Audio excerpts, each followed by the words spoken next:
You're in the mix with DJ Cash Era.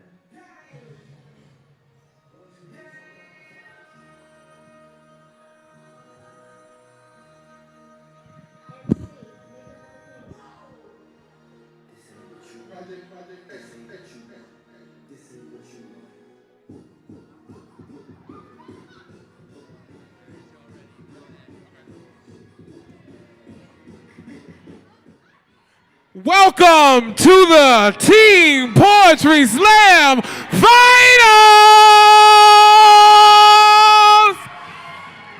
Are y'all ready for a slam tonight? Are y'all ready for a slam tonight? Are y'all ready to hear the best of the Bay Area young people that y'all have ever heard in your life? If you're a competing poet tonight, may you please stand. Stand up, give them some love, give them some love, give them some love. Yeah, that's what I'm talking about. See, I like this. I didn't have to curse y'all out to applaud. Let's keep that energy going, shall we? Is that cool with y'all? If you're excited to be in this space tonight, make some noise.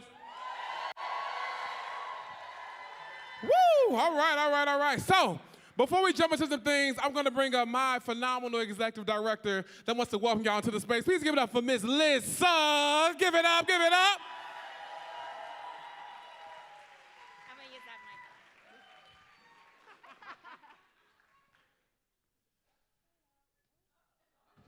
mic. Hello. Hi, everybody. My name is Liz Suggs. I'm the new executive director of You Speak. Make some noise.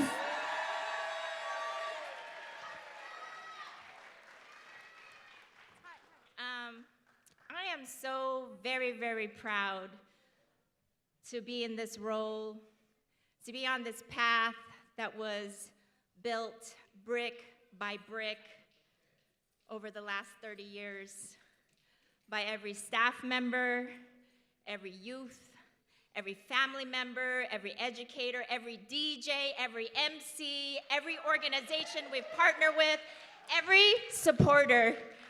And you are all included in that history. So thank you so much for being here tonight.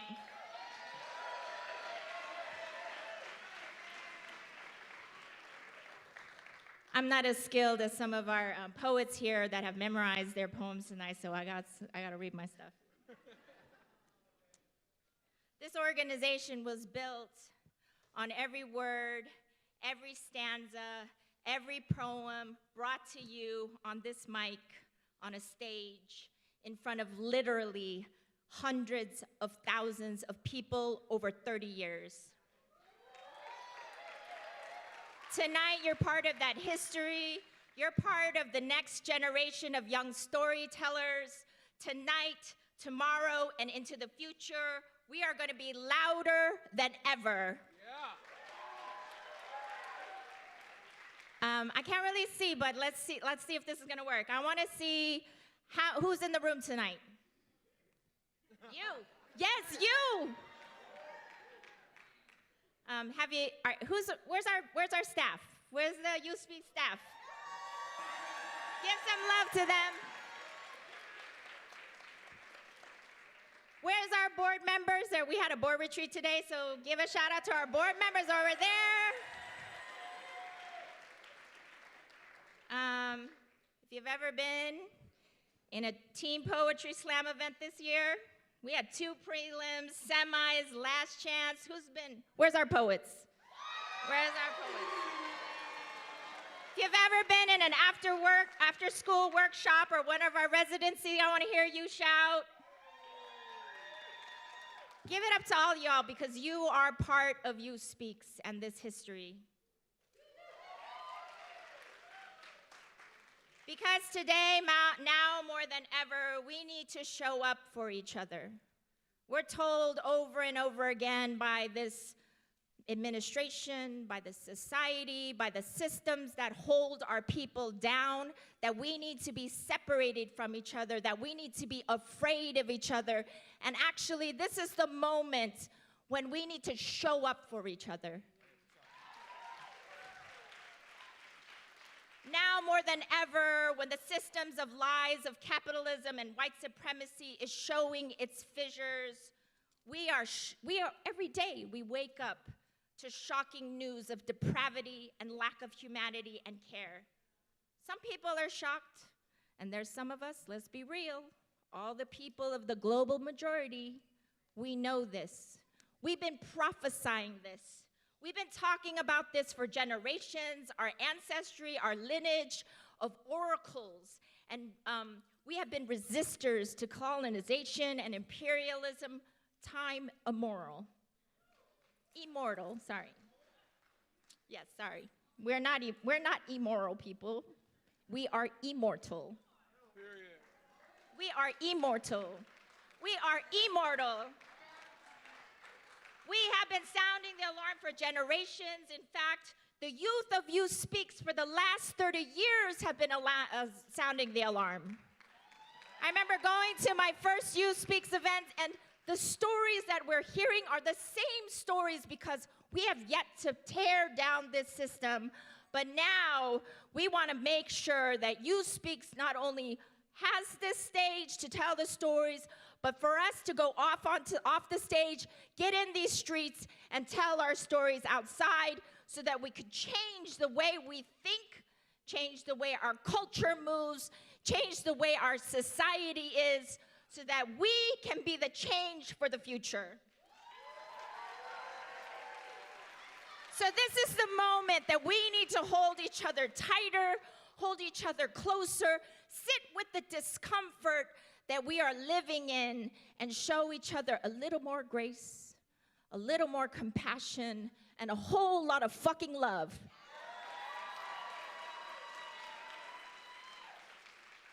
We're not living with scarcity, we're living with humanity. We are living beings that have inherent humanity, and we really want you to move with us.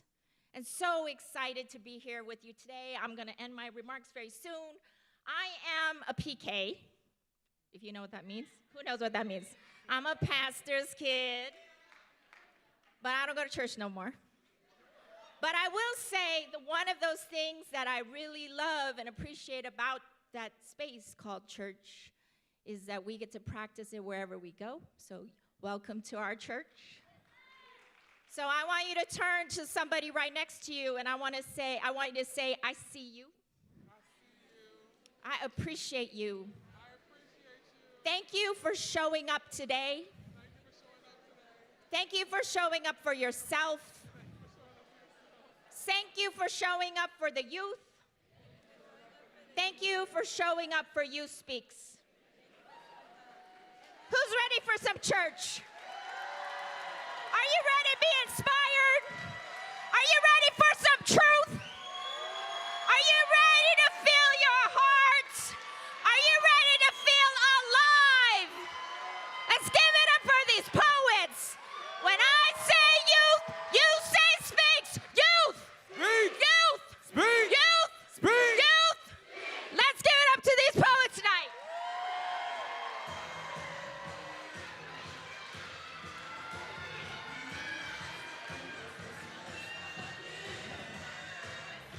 That's what I'm talking about. Can y'all give it up for Liz one more time, our executive director? Thank you so much, Liz. She took half my list, so thank you. Additionally, I want to make sure I shout it out all the way from Chicago, voted the 2025 best DJ in the nation. Give it up for DJ Cashera. Thank you. Welcome to the Bay. I also want to make sure we gave all the love to our front of house staff, our production squad, this venue, Bravo Theater. Give it up for this venue. Additionally, every poet, every artist, every organizer, every educator, every parent, every facilitator, we love you, we see you, we thank you. Make some noise for yourselves. And I'll make sure I shout out to my Chicago Kumbalink sister, Vaughn, our host tonight. Make some noise for our host, who's going to introduce you to our judges in just a few. So before I kick things off, I'm going to do a land acknowledgement. As the indigenous stewards of this land, and in accordance with their traditions, the Ramaytush Ohlone have never ceded, lost, nor forgotten their responsibilities. Get that phone. Get that phone. Caretakers of this place, as well as for the peoples who reside in their traditional territory. As guests, we recognize that we benefit from living and working on their traditional homeland. We wish to pay our respects by acknowledging the ancestors, elders, and relatives of the Ramaytush community and by affirming their sovereign rights as First Peoples. Give it up.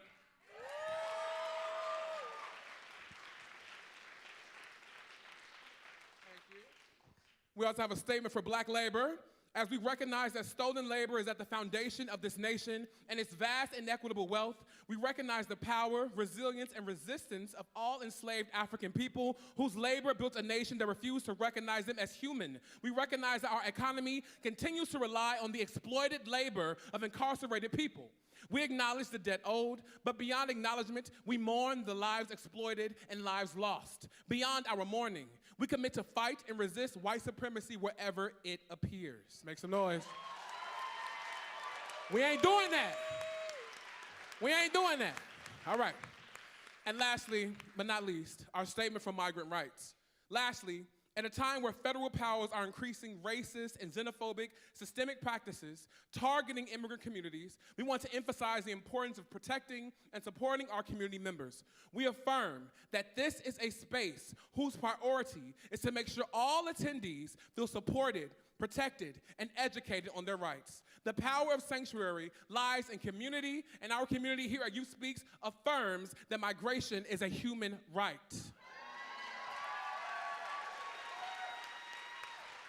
Period. So, I know why we're kind of gathered here tonight. We're here for a team poetry slam final. No. So the team poetry slam was a tradition started by Youth Speaks back in 1996. As Liz mentioned, we're celebrating 30 years of Youth Speaks. Woo, woo, woo. So to tell you more about how the slam works, I'm going to kick it over to my host, Vanya. Vanya. Give it up. Y'all clap. Talk to us, Vanya. Good evening, everyone. Thank y'all so much for being here. I have the great honor of introducing our judges. So starting at this end of the table and then coming forward, we have Mar Balsita. Please give it up for them. Mar is born and raised in SF, and a book that everyone should read from their recommendations is Zami, A New Spelling of My Name by Audre Lorde. Please give it up for them one more time. Next, we have the incredible Alicia Greenwell Dargan, founder of the Black Joy Parade. They are repping Oakland, and a book that they think everyone should read is Seed to Harvest by Octavia Butler. Thank you for that. Right here in the middle in this fabulous coat, we have Ina Dallas. She is repping San Francisco Unified School District Arts Department, and a book that she thinks everyone should read is The Soul of an Octopus. Next, we have Erica M. Burrell, repping San Francisco, the city, and a book that everyone should read is What Would the World Be Without Black People? And she is the author and illustrator of this book, y'all. Please give it up. And last but not least, we have the incredible, Gabriel Cortez. He's repping Brave New Voices, Team LA 2008. And everyone should read Kingdom Amalia by Aracelis Girmay. Okay, give it up for our judges one more time. They have a really, really hard job tonight, y'all. Now, we know what a poetry slam is, but if you're new here, let me tell you about it. A poetry slam is a competitive poetry event. We're here to provide a platform to celebrate some of the most incredible and urgent young voices in the Bay Area. Our 5 judges will score poems on a scale from 1 to 0. Low and high scores are dropped. 3 middle schools are added together to add a max total of 30 points. In an effort to de-emphasize the scores and better censor the voices of our young participants, we will not be announcing scores out loud, so this is a silent scoring slam. Our top 6 scoring poets from finals are offered a spot on the Brave New Voices poetry team that represents the Bay Area this summer at the 2026 Brave New Voices Poetry Festival here in the Bay. They are the reigning champions of last year, and we're the home team this year, so we really gotta, show them what the Bay's all about. Give it up for our young people, and I'll pass it back to Darius. Period. Thank you, Vanya. So before we go into all the things, we have a content and trigger warning. So we acknowledge the words of our young folks are powerful. Poets are going to get on this mic today and speak their truth. This may include topics that might physically or emotionally activate folks in the audience and may cause them to relive traumatic events in their minds and bodies. So this is a collective content and trigger warning. Please do what you need to do to take care of your mental and emotional health during this show. We also have support stations run by Susan, Andrian, and Hope Reimagine. Susan, where you at? Hey, Susan, wave, Susan. Everybody say, hey, Susan. So Susan and Hope Reimagine will be holding down our mental health and decompression zones for our young people in the event that they need them. So please make sure you tap in with her throughout the show as needed. Is that cool with y'all? That's cool, say yeah. That's cool, say yeah. Period, all right. So, the Hubei, 3rd floor decompression zone. All right, like I said, hit up Susan, Hope Reimagine, they will direct you there. Thank you. All right, so who's ever been to a poetry slam before? All right, we got some vets in the building. Whose first time is in a poetry slam? Raise your hand. Liar, liar, you're lying.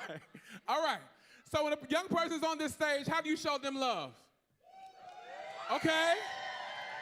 Okay, so I hear some thundering applause or some thundering feet. Let me see you stomp, Bring it down, all right? I would also want to see you snap. Let me see your snaps, let me hear them. If somebody gets up here, a young person, says something extremely compelling, inspiring, that's gonna hit you over your head, what you gonna say? Yeah, go in, poet, I see you, poet. Okay, we got some experience up in here. Okay, great. Don't be nice. There we go, a few things. So, are y'all ready for a poetry slam? Are y'all ready for a poetry slam? Vaughn, you think they're ready? I don't think so, no. I don't know. If you're from Oakland, make some noise!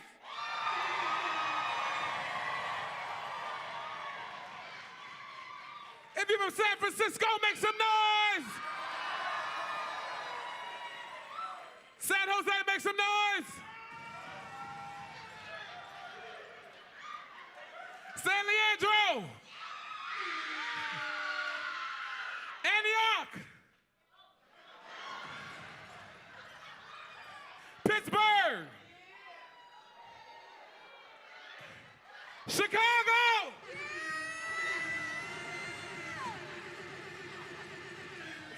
Period.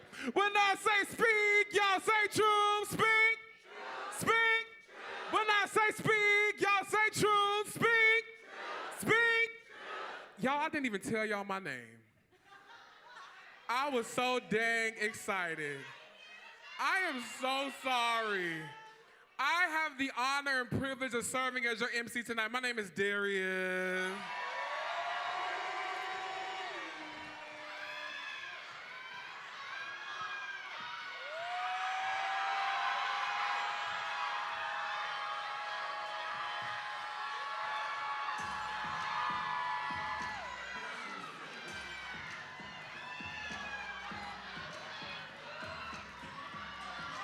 Yeah.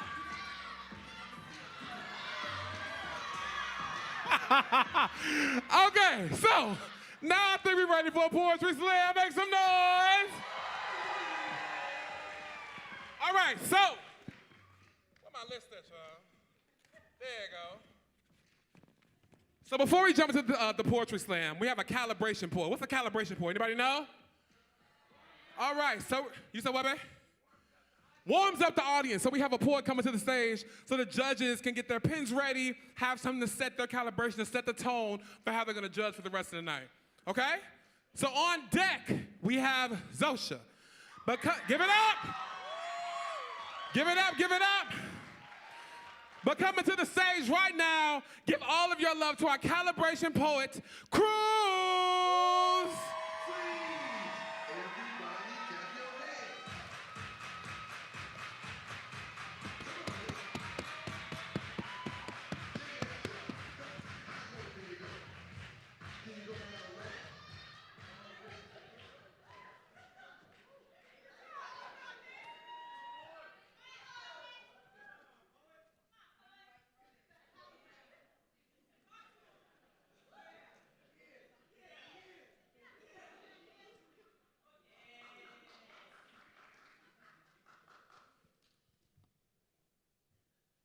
Hello.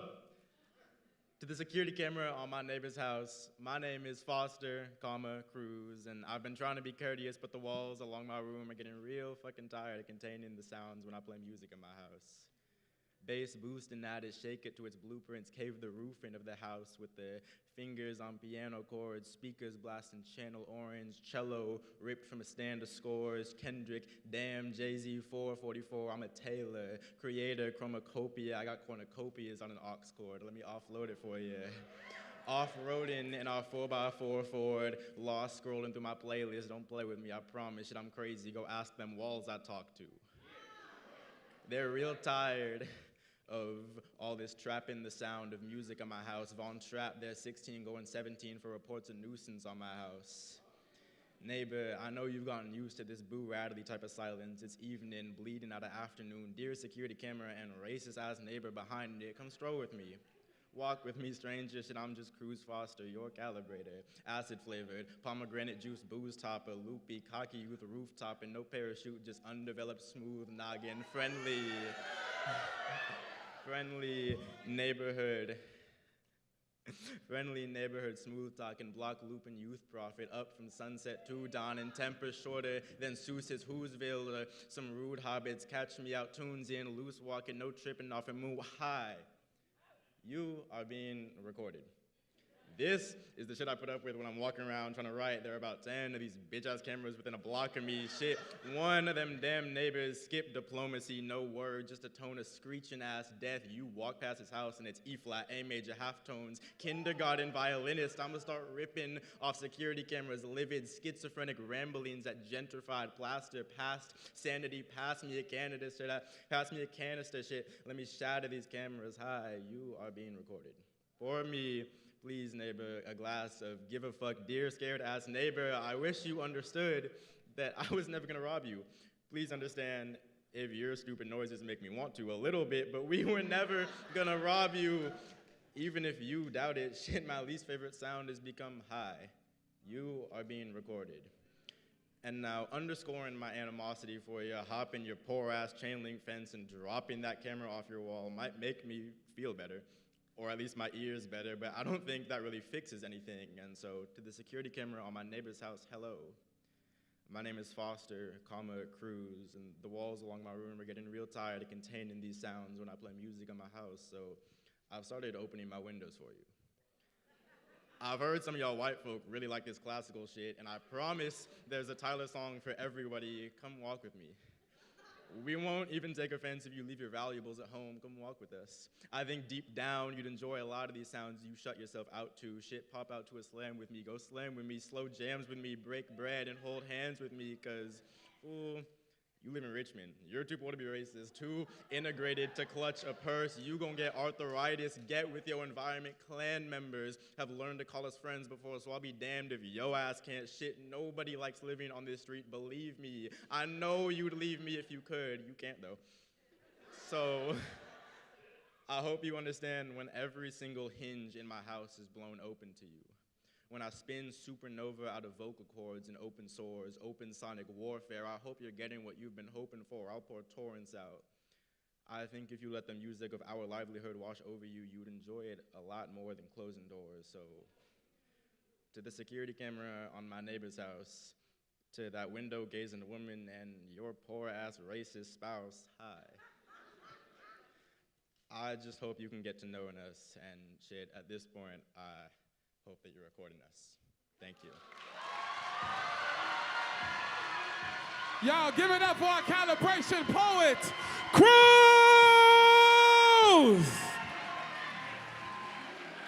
Good job, good job. Okay. So, y'all, I made a mistake. Say, dang, Darius. I'm so sorry. So, I was supposed to bring up one of our phenomenal features tonight, but I will be doing that now. Is that cool with y'all? Fresh off season 24 of American Idol.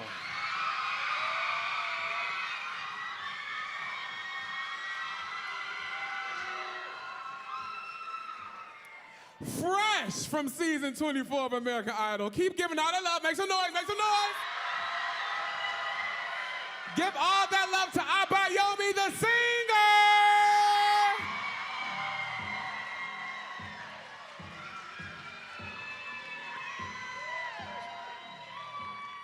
Hello, everybody. Thank you. Let me just fix this real quick. Thank you. Woo woo! All right, let's do it.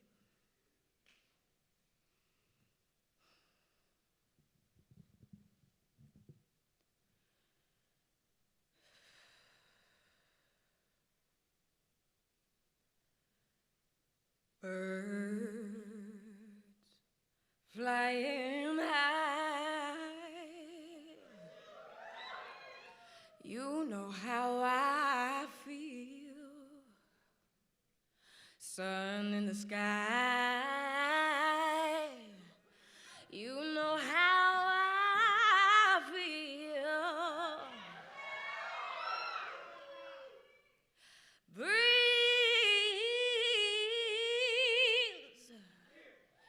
drifting on by, you know how I feel. Broken glass of a picture-perfect image, broken by the winds of the past, trying to distort my image for the lack of what they think of me. The voices of the past sinking me deeper, though it's a new dawn, it's a new day,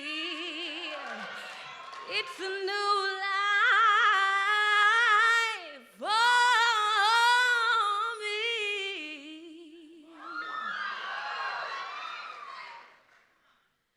And I'm feeling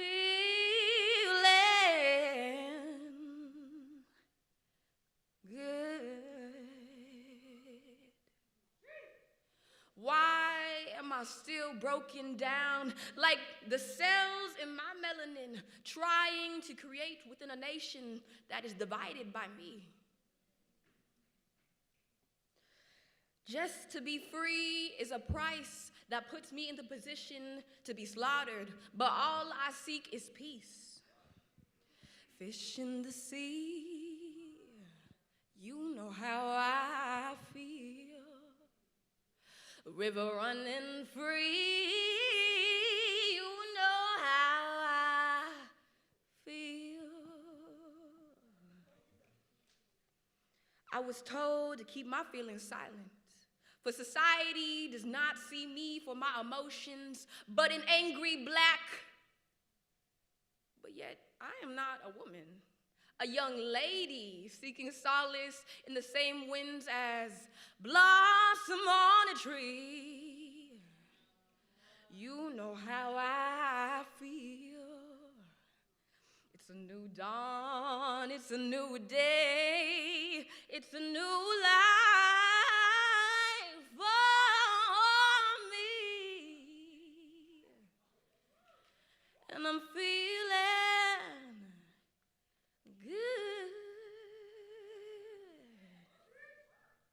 The flesh of my bones, the flesh in which bestowed upon me no choice but a calling to showcase the beauty of this skin. For those telling me, you're pretty for a dark-skinned girl.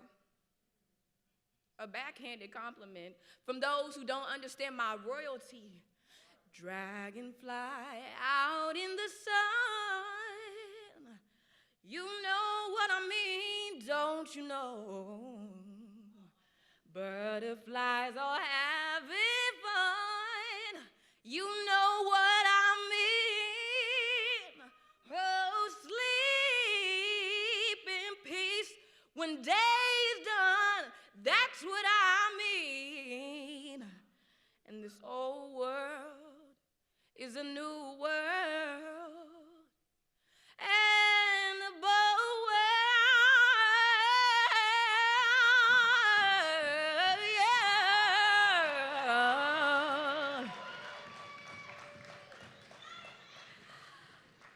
For me, yeah, yeah, yeah.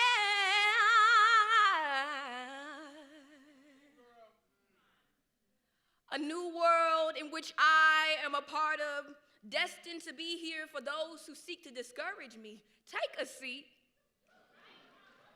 and witness the greatness in your vicinity. For I am more than just flesh. I am my birthright. Abayomi. The devil tried to mock me, but God did not let him Google me.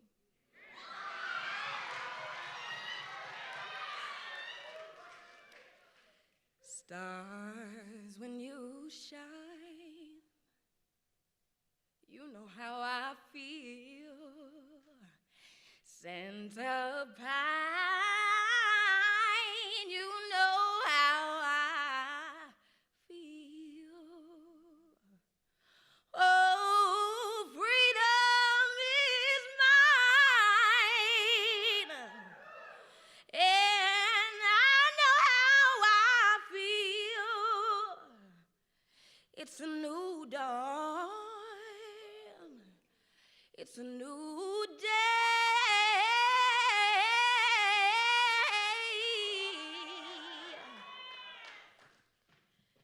It's a new life for me.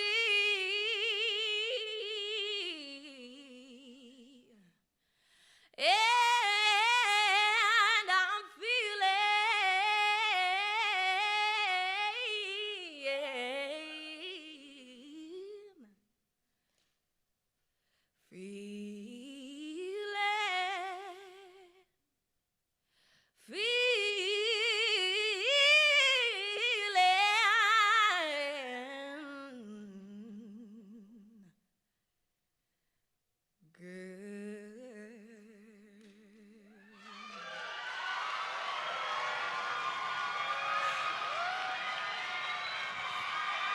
Y'all give it up for Abayomi, the singer. Also a Brave New Voices 2025 champion. Give it up for her, y'all. Thank you guys so much. I love y'all. Woo, that girl can sing. Did y'all hear them vocals? Woo, okay. Now, are y'all ready for a poetry slam? Okay. So we heard from Cruz, right, our calibration. Judges got their pens wet and the things. So now we're about to start the slam, all right? So like I said, y'all about to see 17 of the best young people in the Bay Area. Make some noise for them one more time. I want y'all to keep that energy, okay? Don't start yawning. Don't be getting tired. Make sure you snapping and stomping and making noise for these young people, okay? Okay? All right. I would hate to have to meet you in the lobby for not applauding. Cool? All right, on deck, we have Sahena. Yeah! Coming to the stage right now, give all your love to Zosha!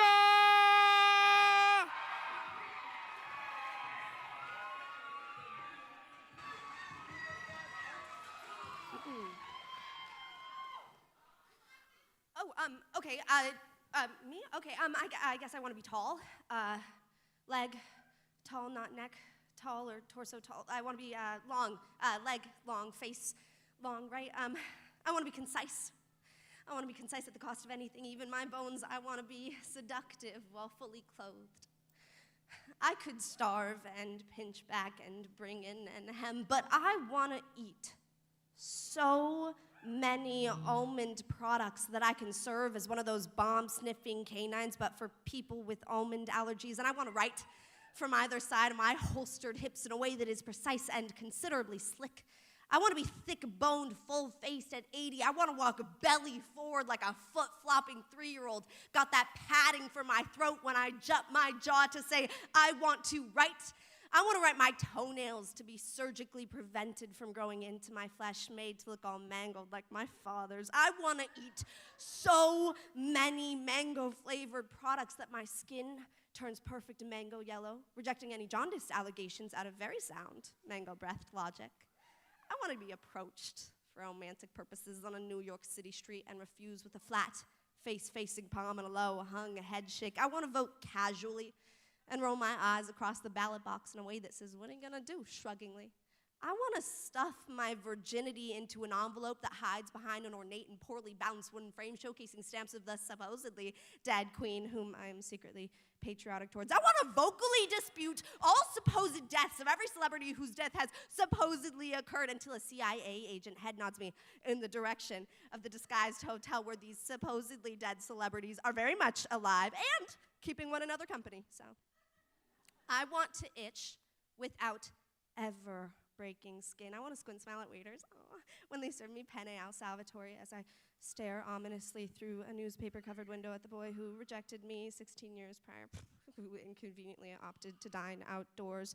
I want to watch movies in between airplane seats, movies with flawless opening scenes whose subsequent image showcases the bare chests of established female actors. I want to ride bareback on horses as in I am naked and the horse is fully clothed. I want to face my back towards an audience and believe that they can still hear me. I want my knees and elbows to touch the way dogs do as I run epically through a children's baseball game. I want to pinch up my hand skin and watch it return to the bone snailishly over the course of 2 minutes. I want to have the self-control to not tickle someone when they expose their armpits to me. I want to be the subject of Pulitzer Prize-winning poetry. I want to dog-ear book pages maniacally and make a passionate mess of the public library. I want to die absurdly in a freak accident I disturbingly predicted perfectly. I want to leave poems unfinished and blame their incompleteness on the aforementioned freak accident. And I want to break the fourth wall until our rooms become one. And I tell you, I want to...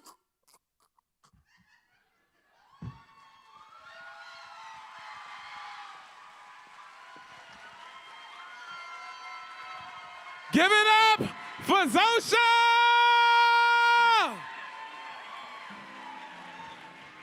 She is okay, y'all. She is fine. Did y'all enjoy that? All right, let's keep this show going. On deck, we have Zoe. Coming to the stage right now. I want y'all to put your hands together. Give it up, give it up, give it up for Sahina!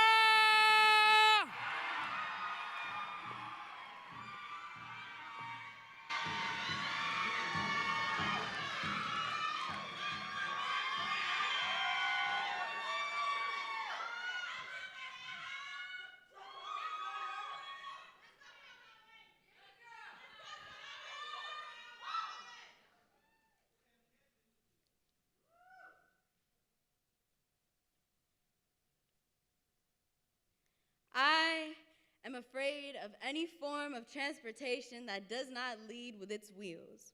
American Airlines could never compare to my friend Bart. I picture myself with him.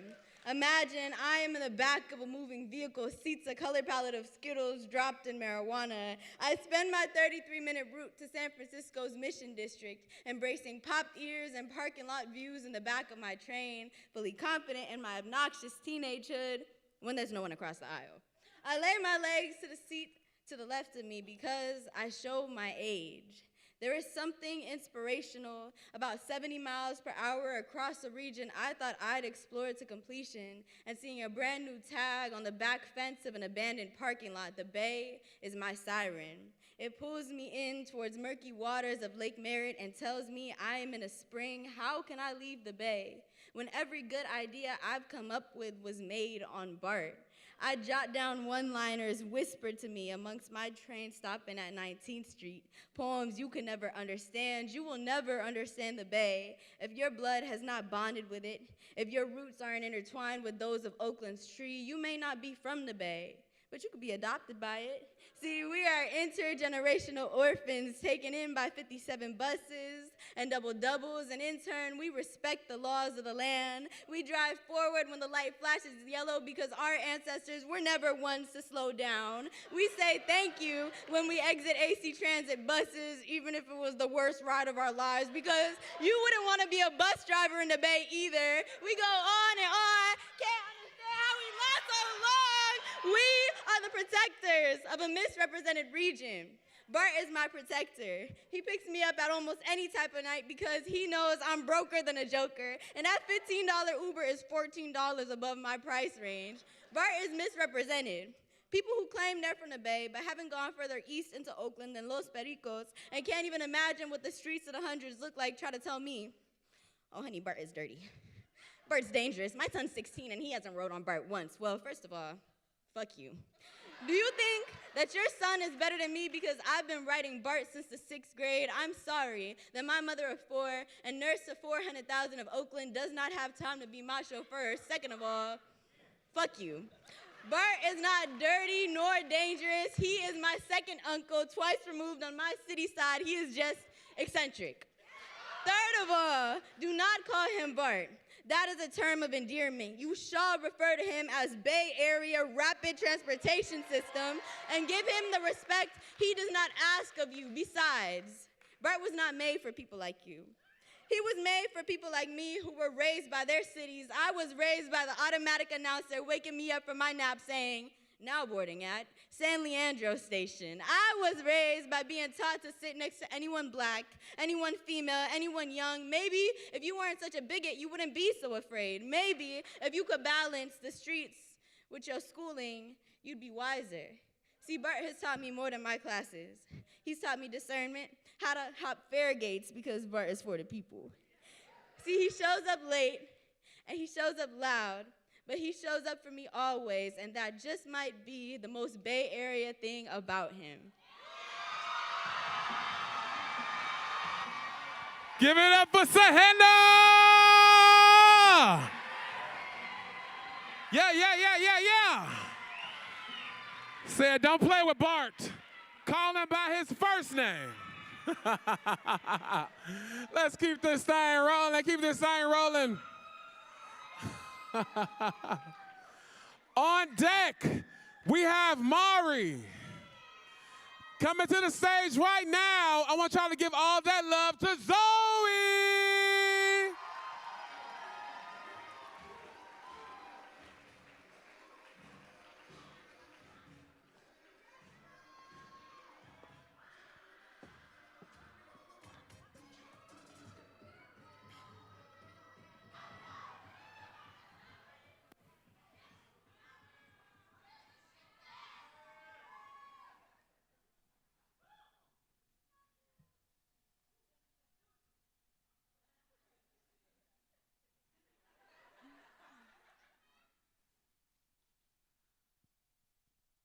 White woman says, I feel like I'm being nailed to the cross.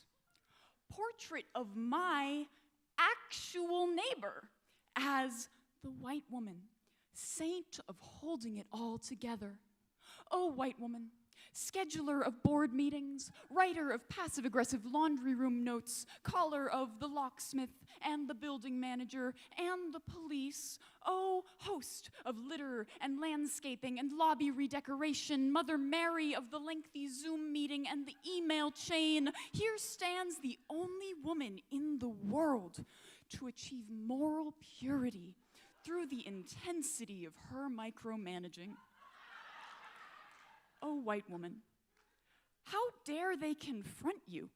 How could anyone doubt your dedication, your innocence, your worker's ethic, you angel, you cup ever overflowing, you whose mistakes are insignificant next to the burden of your carrying this building on your back, oh lady of dignity and self-respect? How can they ask you these things? why you uprooted the garden they planted, why your construction workers left asbestos all over the hallways for a repair no one wanted, why you think more cops and more cameras will stop the break-ins without hurting anyone. When they ask about their garden, tell them you wear a crown of thorns. The garden had to die because the land had to be beautiful enough to sell a new Eden. And someone had to do it. Oh, scapegoat. Oh, mouthpiece of the realtor. Oh, lady of getting your hands dirty. When they ask why you left asbestos on the floors, tell them you were distracted by the weight of the cross. You can't be expected to notice every flaw. This empire runs on the broken back of your unpaid labor. Oh, laborer. Oh, paragon of the work, the calling. Who will you call now? When they ask about the police, tell them this is how to love thy neighbor. Tell them you are being nailed to the cross. Oh, white woman, who is crucifying you? When the blood runs down your wrists, where does it land? Does it stain the floor you just cleaned? Oh, Christ of the ring camera. Oh, crusader of the cop car and the brick wall. The only difference between a cross and a crucifix is the body. The only difference between you and a saint is how you are still alive, oh deathless martyr. Oh bloodless lamb, where is your resurrection? And who will worship at your grave?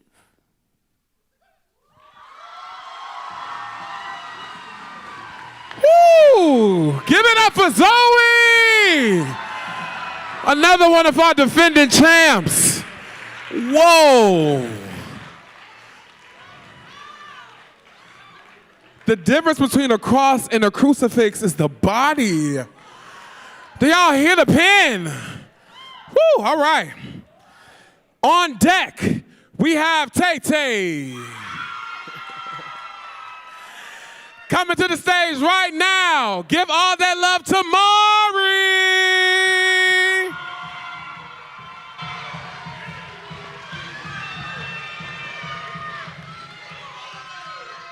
Justice, justice. We want peace, we stress it. Black issues is neglected. You looking at me, corrected, but it's all love. I give grace. I understand chaos fills your mind when a black man is in your face. And I'm black inside and out, pro-black without a doubt. And that's a black queen, she don't gotta watch her mouth. It's power in her presence, beauty lies in imperfection, truly. Yeah, I uplift. All black men should be uplifting black women and vice versa. All of us should be helping out. Cause they on TV protesting while some of us chilling on the couch, so it shows who really love their people and who really run their mouth. And you say how you stand for the cause and saying that you co-sign. I'm seeing through both lies. Lies, lies, camouflage with the truth. Stay educated or EBT gonna stay feeding you. You know, EBT, excusing black trauma, only way to apply is with no existing fathers. Need I remind you what we've been through? And even then, they got so much to say about everything we do, like common black fatigue when mother's stealing from grocery stores like she stole it from you, but when we rap about smoking and killing, that black fatigue is acceptable. As you can see, for them to be down, they want us to be down. Not in hell, but hell, it feel like it, and we gotta live like it, all of us. So separating yourself from black folks that's called the N-word, I think you should look inward because they talking to us, but I'll be damned. I'll be damned if you allow that fake love to give you amnesia. Don't forget, they had our people hanging from trees. Bodies fall just like leaves as they swing it in the breeze. So real quick, ain't no viewer discretion being advised. They wasn't worried about what was being seen when they was killing minds, remember? Drowned us in rivers, left us to hang and dry. But it's people out here thinking that's what we deserve.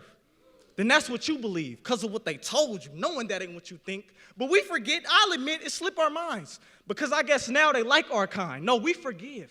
Even though we still think the world is unsafe for our kids through it all. We still hoping y'all aware of the harm that y'all did, but they say, Maury, We didn't have the power back then.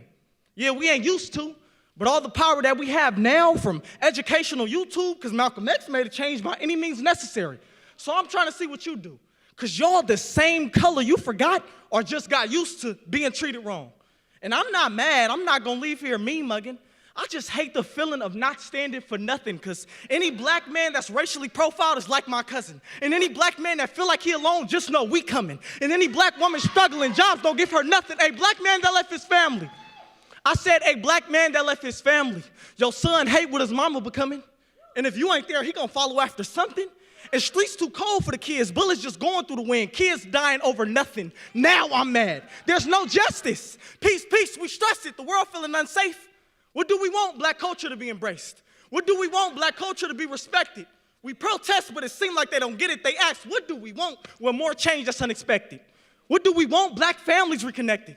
And help our youth stay on track, redirect them. Or help us get our youth back. Go and find them. Release Rudd, Deshaun Tyler Wallace, Dana White. What if your kids left your sight? But still they ask, what do we want? Well, teach our kids their DNA is gold. Because black success we not aware of because only slavery is told. No, what I want is y'all to stop making us apologize for being unapologetically black.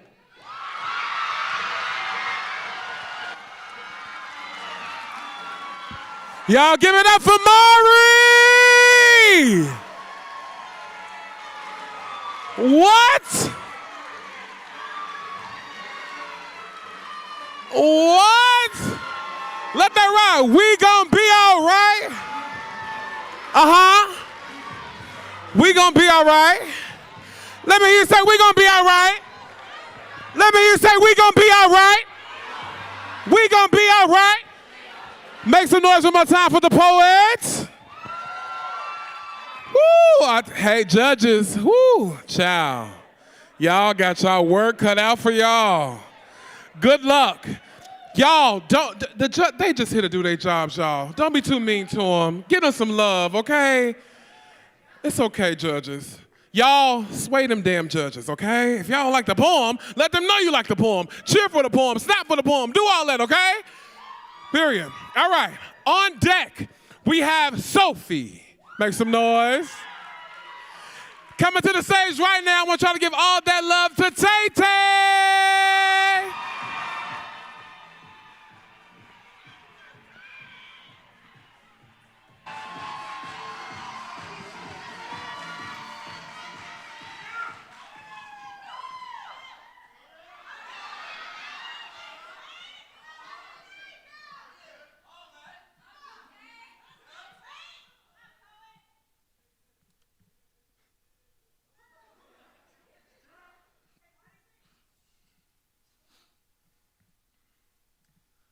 Please lower your voice. That's what they say when your truth enters the room before you do. When your grief got weight, when your anger got heart, when your blackness refuses to be a background noise. Make your pain easier to disguise. Make your honesty fit their lies. Make your ambition shrink in size. Just make yourself small enough to survive their comfort. I learned early how to stand in a room and not stand out at all. How to water myself down so they could sip with ease. How to turn my fire into smoke so everybody could breathe. But I come from people who were never meant to breathe easy. From chains that learned rhythms from fields that grew songs instead of surrender. They told us to whisper on plantations, be quiet on buses, sit still in classrooms that still changed our names. And still we spoke, still we rose, and still we dreamed. Dreamed like MLK standing in front of a country that told him to wait, to lower his voice, to be patient with injustice. He had a dream, but nobody talks about how it feels to wake up and realize you're still inside somebody else's version of it.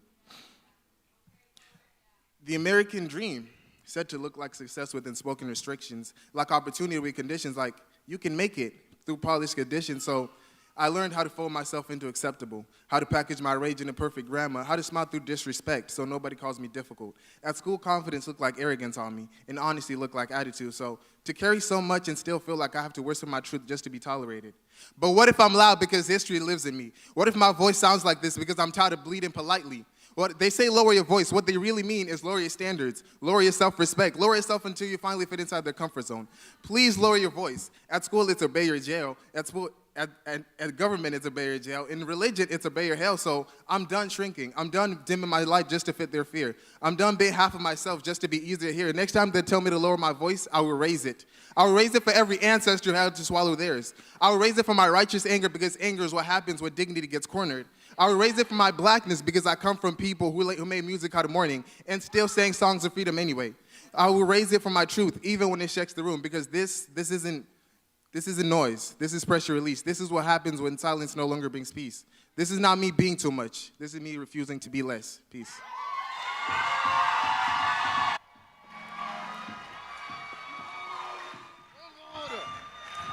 Give it up for Tay-Tay! Hey! We're not being quiet. We're taking up space. We're being loud. We're going to use our voice. Make some noise if you're going to take up some space. That's what I'm talking about. That's what I'm talking about. All right. On deck, we have hope. But coming to the stage right now, I want y'all to make some noise for Sophie.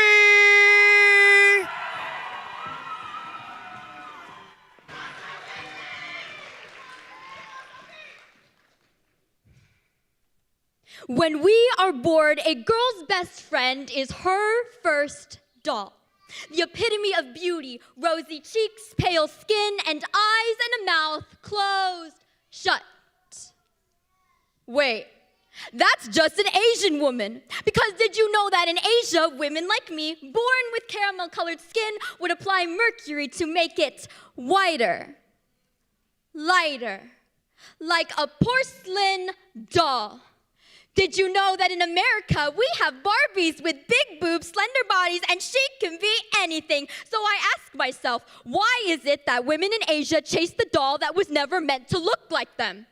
How did the standard change so that my tan skin must be concealed under powder white, so that the slim and slender Barbie bodies encompass my female desires, so that the beauty of an Asian woman was sexualized by the youthfulness of a children's toy? Society has turned us into dolls, China dolls that sit with silence and submission, anime figurines that stand on shelves, and body pillows that men can sleep with. We were born of rice fields and almond eyes and grace and beauty. You turned us into anime girls with big boobs and body pillows and porcelain China dolls. So if I am a China doll, look at me like one. You know, it's not uncommon for people to look at me and girls like me and say that we're older than we are, but that's not the only problem. The problem is that you fit me into a box, into a mold where I am younger than I am, because God forbid a woman ages, where I am whiter because brown isn't beautiful. So compare these boxes, these plastic boxes that you pack me in, to the boxes and the cages that you would place my ancestors when they first arrived here in America, because Asian women were beautiful on display when they said all Asians look the same with thin lined eyes, like the boxes of carbon copy Asian women you placed on these shelves to be bought and sold. Compare these zip ties that bind my hands to these boxes, because bondage looks sexy, especially on a weak, submissive, and seductive Asian doll. Look at me. My eyes are open. My mouth is white and my skin is brown, not porcelain. Asian women were never meant to be your anime girls and your body pillows and your dancers and your dolls, and I was never meant to be your porcelain doll.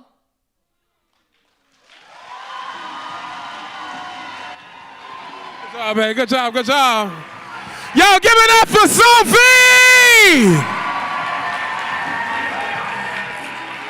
Inside you, find out who am I to be in a position to make me feel so damn pretty. Play that, DJ! Y'all make some noise for the poet one more time. Wait, hold on. Can y'all give it up for our stage hand, Mr. Skelly Bowl? Give it up for Skelly Bowl.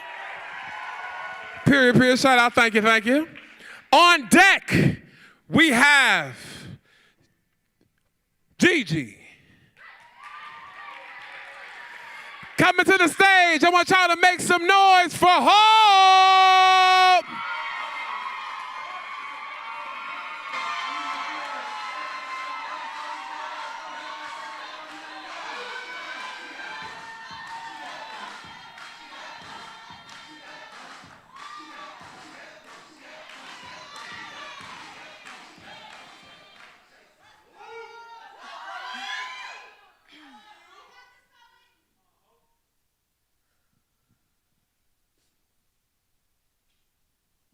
To the woman who congratulated me on keeping Black love alive, thank you for recognizing. I wanted that Black love and I got it. You should have heard me on the phone talking about, girl, I'm getting ready to go on a date. I put my shea butter on, I do my edges. Can't decide if I want to go leather or feathers, but the way my skin glows, I'll shine no matter what I put on. Black love starts with self-love. I love being a Black girl. I can proudly flaunt my gold hoops with my fresh J's. Go home and eat a meal that says, I love you in a million different ways. I love my Black man who treats me like his 90s love because being a gentleman is a sentiment to him. I want to show you that Martin and Gina love, so when I tell you that I love you, you'll know that I mean it and not just because I told you so. I don't have time for the mind game, so let me ejaculate your mindset, impregnate your mind frame, because if love is truly blind, I'd rather lose sight of the minor things than lose sight of the finer things. I want us to sing, let's get married together, because I know what people say for better or worse is, but don't last when better worsens. I want to do everything with you, but everything means nothing if I can't make you see what I see in you. I'm taking a stance on love, the thing that actually matters, rather than taking a stance just to stand, because if I stand for nothing, then what would I fall for? I fought for you every day, so that would be a lie uncalled for. I want you to be comfortable with being open because I'm prepared to listen. You give me that 3 a.m. motivation, teaching me patience with a hint of temptation. My heart is a stereo and it beats for you. So listen close. You bring out my inner child so the woman I am can take a break and learn that she deserves to be loved as much as she gives it out. Through thick and thin, time and again, you raise the bar of what it means to be a man. When it comes to you, I'm an addict. Love is the biggest drug I can use. I'll overdose every single time if it means I get to spend another second with you. So don't underestimate the power that God has invested in me to show you that I am and will be the best Black love that you've ever received. Yeah! Give it up for Hope! Period, period. All right. So, I can't hear you. I found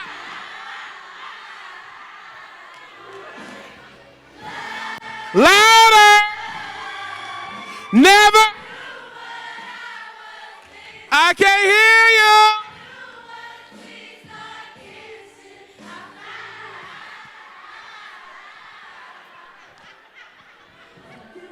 Ooh, y'all sound good. Give it up for yourselves.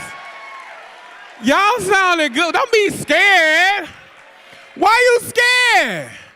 All right, so we have officially sold out, right? Make some noise. We packed this thing. However, there are still some folks and a few seats open. If you have a seat open next to you, can you please raise your hand? For folks that are standing, find you someone with the seat open. We want you to enjoy the show comfortably. You know how to stand the whole night because we got a show. We got a long little show. All right, find you some seats. The hands are up. All right, get on in here, get on in here. Get you a seat, get you a seat. You get a seat, you get a seat, you get a seat, you get a seat, you get a car, you get a car. All right, keep your hands up, keep your hands up. All right, family, find somebody with a seat. There's seats all over here, period. All right. We good? We good. Find your seat. Find your seat. Thank you so much. And thank you, everybody, for joining us tonight. Y'all can be anywhere. Y'all chose to kick it with Youth Speaks. Make some noise for yourselves. We're celebrating 30 years of Youth Speaks, y'all. That is a huge deal. So thank y'all for being a part of our history. On deck, back to the slam, we have Julie. Coming to the stage right now, give all your love to Gigi.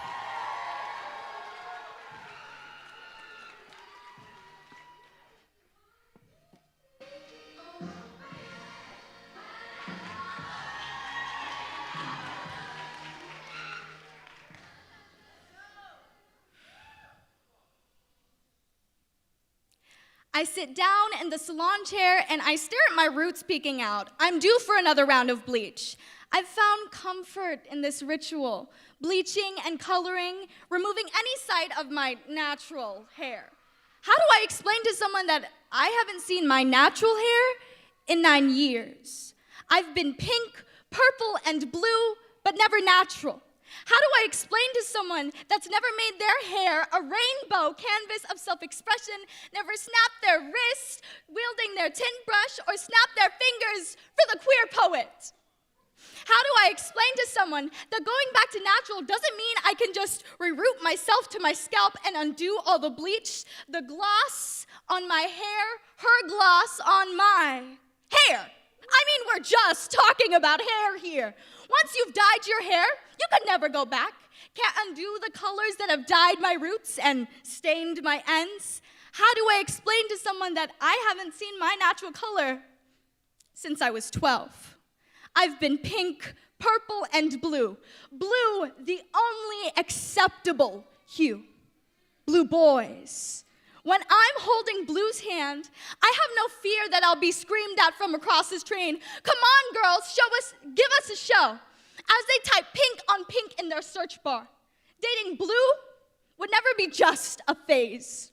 I sit here, tin brush in my hand, dye bowl, and I'm taking back to when I was 12, when I was natural.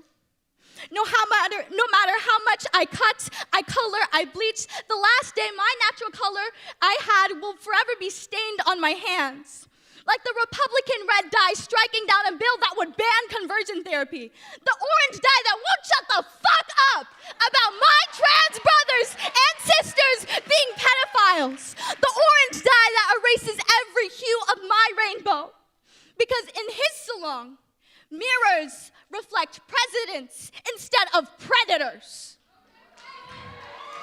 The bleach eats at my skin and another book is banned, another bill is passed, and I am taken back to that day when I was told it's okay for my aunt to be that way, but you can't be natural.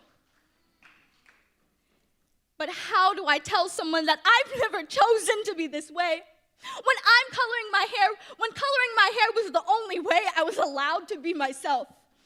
In the closet, I find some hairspray. The alcohol content removes the stains from my hands. And I sit down in a salon chair, no longer my chair, but a classroom chair. I find my perfect stylist, the teacher that snaps his wrist with a tin brush in his hand. And I settle in knowing that we're home. We sit, we talk, we feel the follicles of my hair, and we bring them back to my natural hues. Hues that reflect and display every part of me, only made possible because I saw them in my perfect stylist. I don't know where you are in the crowd, but I know you're here. In this reflection, there is no bleach, no dyes, only natural.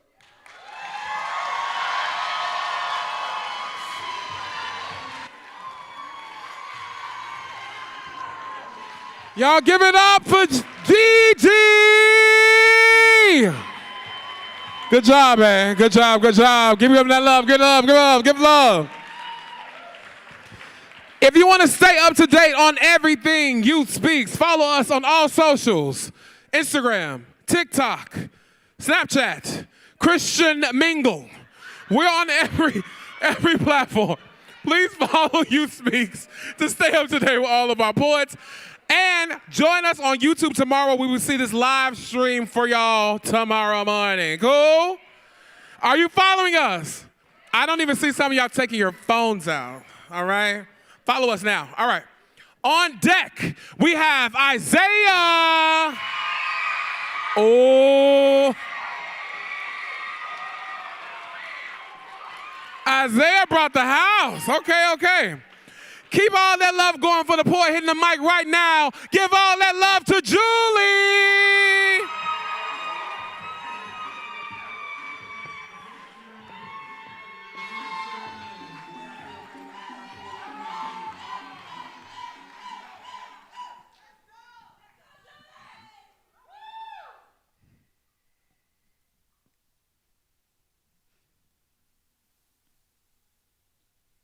An ode to Puerto Rico. They tried to fold you into a flag that was never stitched with your name, pressed your history into neat corners, told you to wave but never speak. Tried to sand your roar into something easy to ignore, something quiet enough to fit inside their comfort. But you were never built for silence. You were the drum before the storm, not a warning, a promise. The echo carved into the mountains of Hurtado, where the land still remembers what the textbooks try to forget. You were the salt in the wind, sharp, stinging, carrying the ghosts of ships that arrived heavy with chains, heavy with hunger, heavy with a language that tried to rename you and called it civilization. But you remember. You remember a name older than conquest, Boriquen, a name that does not ask for permission to exist. You are not just an island, you are a refusal. Your rivers still whisper Taino prayers, curl around stones that have outlived empires, carry stories too ancient to be erased by ink on a map, and still you rise from hurricanes that tore at your spine, like the sky itself wanted you gone, from nights where darkness swallowed whole cities and the stars had to do the work of electricity. You rose with candles clenched in shaking hands, with neighbors becoming lifelines, with hope stitched together from whatever left was standing. You are light that refuses extinction. They call you territory, as if you were something to be owned, something to be managed, something to be spoken about but never listened to. But your voice does not ask for permission, it erupts. In the heartbeat of bomba, in the defiance of plena, in every footstep that pounds the pavement saying, we are still here. Still here after storms with names that sounded too soft for the damage they carried, after debt that grew like a shadow they expected you to drown in. Still here after promises shattered like glass under bare feet, and still you walked forward because your people are mountains. Unshaken, unbroken, unapologetic. They carry the weight of history like fire in their veins, turning pain into poetry, into protest, into pride. And oh, your pride. It is not gentle, it is fierce, it is loud, it is a flag held high, not in surrender, but in defiance. Red for the blood you've given, blue for the sky that still belongs to you, white for the hope that refuses to die. You are not forgotten. You are not small. You are not what they tried to name you. You are Boriquen, not a place, but a pulse. Alive in every voice that rises, every hand that rebuilds, every child who learns that survival is not the end of the story.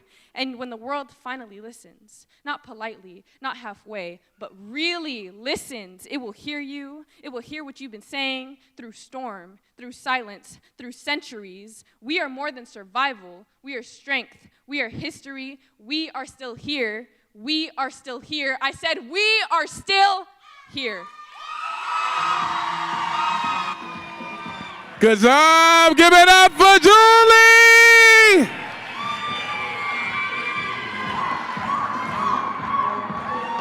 I don't know what I'm doing. Help me. Period. Make some noise for Puerto Rico. Period. All right. We're going to keep this thing going. On deck, we have Annika. I said on deck, we have Annika. Y'all need to make some noise. Okay, I almost had an issue with y'all. Coming to the stage right now, give that love to Isaiah!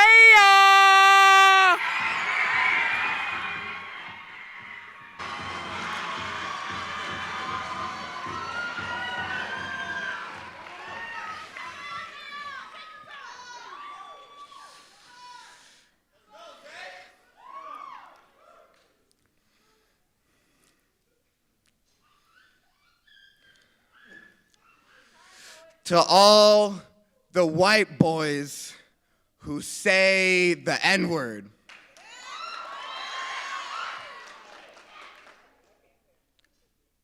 You know better.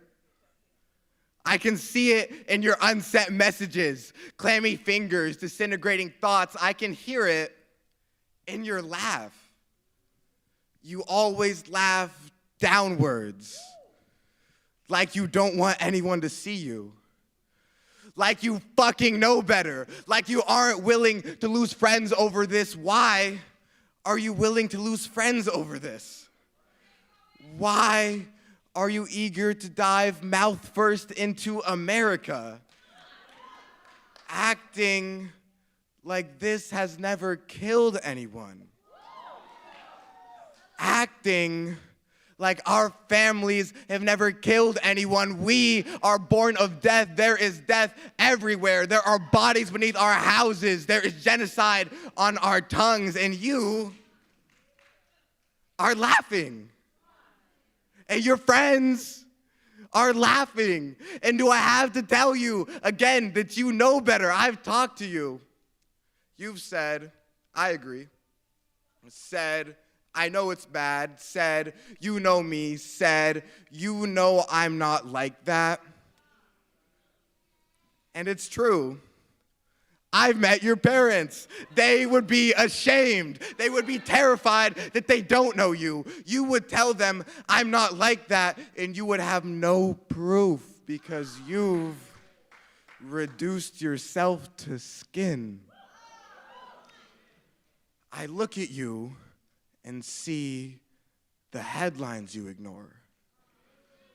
I look through you and see blood. I shouldn't even be speaking to you.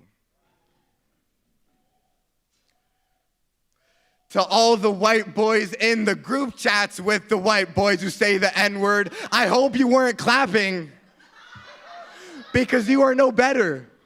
You are sometimes worse. The only real difference is that you are quieter. The only real thing you ever claim is silence.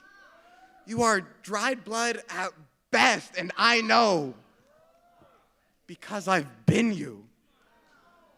I've weakened myself for friendship. I've said they'll grow out of it. Said they'll learn eventually. Eventually is too late. To all the white boys in the group chats with the white boys who say the N-word, make them learn now. Youth is not an alibi. We all fucking know better. This is your responsibility.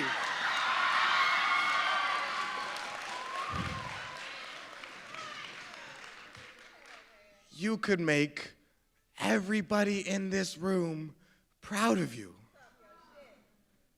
And isn't it funny that everybody in this room is proud of you? And aren't you ashamed that everybody in this room is proud of you? And aren't you embarrassed that the bare minimum is an accomplishment? And aren't you humiliated that you are all anyone expects?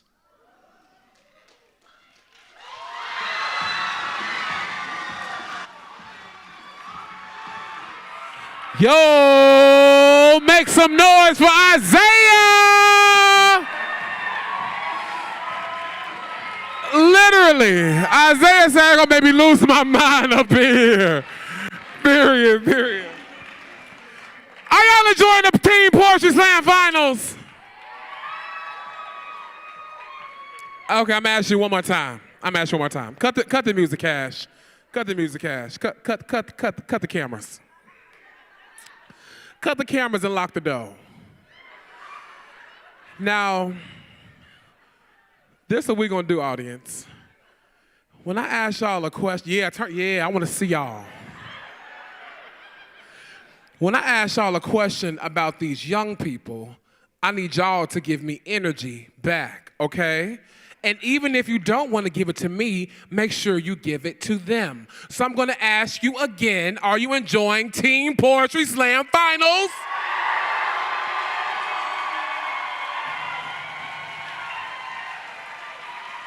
See? I only had to half threaten you. I don't want to have this conversation again, audience, okay? So make sure y'all are cheering for these young people because they are pouring their hearts out on this stage for you, okay? Thank you. Now, on deck, we have Caden. Make some noise. Coming to the stage right now, give all that love to Annika.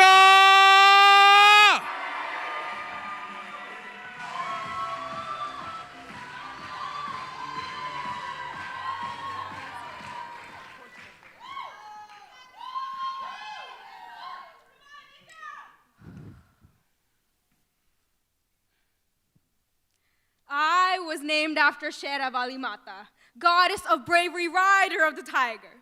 When I learned, I was enamored of the Vali gleaming flames of Dia's holy hand stained with color, worshiping the goddess who tamed the monster beneath her feet. My culture seemed perfect. But then I started hearing rumbles of tigers in our homes. I spent months with my grandfather, who bought me churias and whatever I pleased, pressed rupees into my palms like secrets. When the same hand clawed at my nani, tore at her saris. When Mama told me she didn't stop, didn't cry. The tiger, it's stoic, it watches, it prowls through dinner thalis and waits at wedding altars. In old stories, a tiger once wanted a Brahmin wife. So he wore human skin, concealed his claws, and the girl, she saw the boy, not the beast. And when she followed her husband to the water's edge, she said, "Be quiet, or I shall show you my true shape." Stripes came back, claws flickered, the pun reflected what she couldn't originally see. Isn't that how it always happens? The tiger plays the husband until it doesn't. My mother's childhood, our mother country, but it's not the country, rather the culture, because freshman year, I started seeing the signs here. My best friend told me, Appa hit me in the shower. No, it's okay, Anika. This is normal. Normal?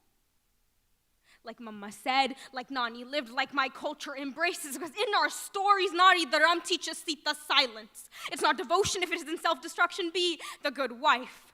Even if it means walking through fire, even if it means never walking on the tigers, it doesn't always snarl.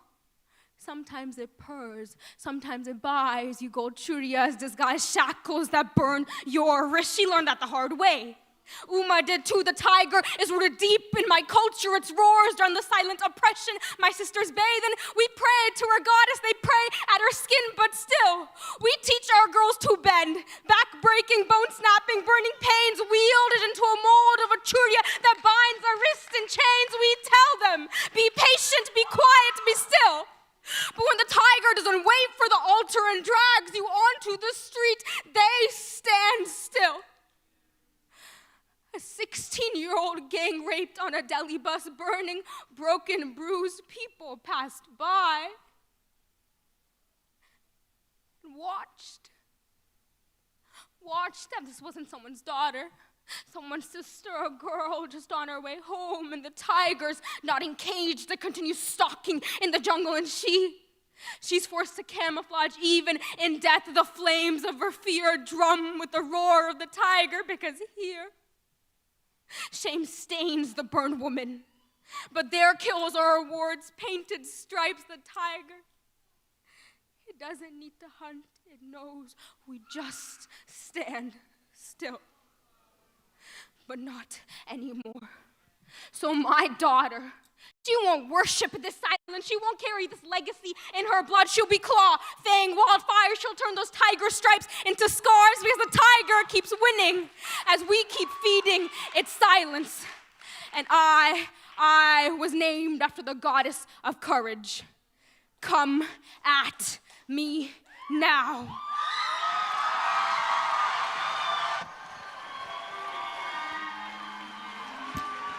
Give it up for Anika!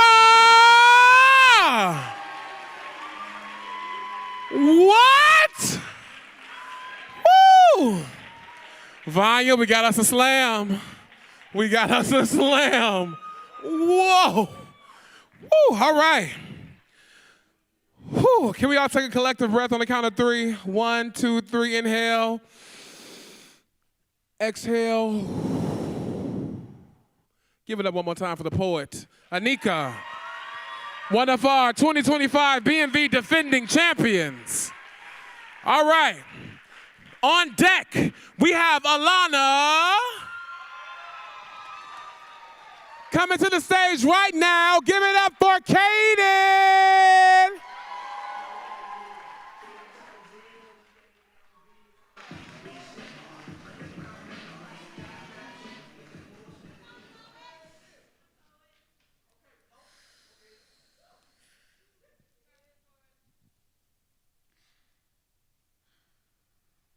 Icebreakers. That awkward stage of excitement when the name of your dog is the most interesting thing and questions flood to fill hour-long text threads. I dread icebreakers. He asked me if he can ask me a question, and I roll my eyes at the predictability, but this time it's different. This time he's angry because the topic of my dick, or the lack thereof, didn't come up earlier in discussion. Over the past 2 days of knowing me, he says it's a matter of respect. Says that I'm a sinner for lying, but he doesn't care that I'm trans. He has trans friends, trans exes, and expects that I'll disclose my genitals because, well, that's what they did. I'm sick of being questioned. As if it's someone else's right to know my body before they know me. Hi, I'm Kaden. I have tits squeezed flat by tape that blisters my skin. I have baggy jeans to hide my crotch. I lower my voice when I speak to strangers. They always ask me if they can ask me a question. As if it needs to be pre-approved. They call it respect, I think. As if they aren't about to ask me the most humiliating question. Will I ever be loved despite this body? Fucked despite this body. Wanted even though I don't fill my boxers, even though my throat is too flat and my hands are too girly. Wanted but not fetishized. Wanted but not infantilized. Wanted but not seen as a girl playing dress up. Maybe if I split open my skin and let the static of I spill out onto the floor, soak up into the walls and fill a room, maybe then you'll see me. Ethereal, masculine with feminine grace. Maybe if I cut out my vocal cords and retune them with pliers to the correct octave, maybe then you'll see me. Maybe if I slice skin off of muscle and use it to build, to fill the empty spaces, to take off what's overfilled, maybe then you'll see me. Maybe in my Frankenstein self, chopped apart and sewn back together, maybe then you'll finally see me. But for now, I'm stuck neat and soft into a body I didn't ask for, and a body you deem me. I dig crescents into my rib cages when I feel trapped. Try to sneakily peel off my skin as if the element of surprise will promise my escape. I cry my eyes to crimson ruby like my birthstone, wishing I was born a boy. They always ask me if they can ask me a question. And my hands start to shake and my eyes start to water because I know this question will strip me of any chance at passing that I may or may not have had. Yes, I'm transgender. Yes, I'm fake boy and stupid girl. I'm 17 and feel like I'm aging too fast, having to constantly explain that this body is a fuck joke played by fate, and that the boy that you thought I was, I still am. The boy that you thought I was, I still am. Do you see him? Do you see him? Do you see me?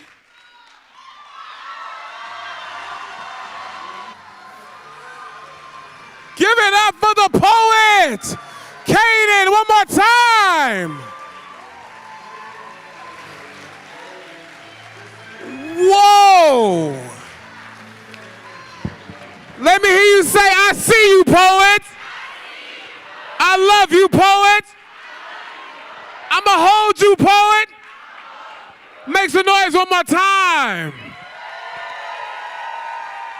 Whew, shit. All right. Man, that's why I do this work, man. These young people are powerful. You hear me? On deck, we have Belle. Give it up, give it up. Coming to the stage right now, I want y'all to make some noise for Alana.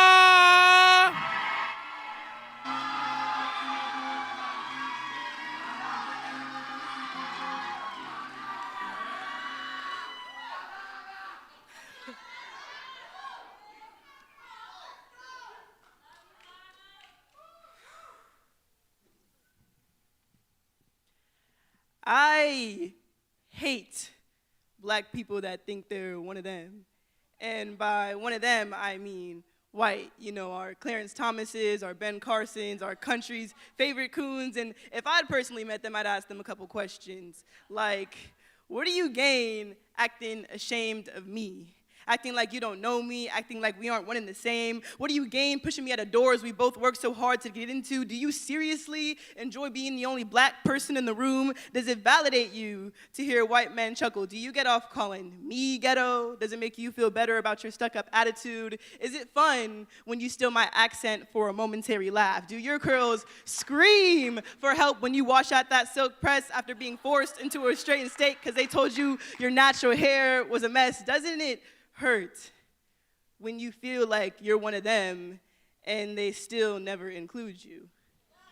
See, black people that think you're one of them, I wish I could say I didn't understand you, but I do. I understand you because I wanted to be a part of the clique too.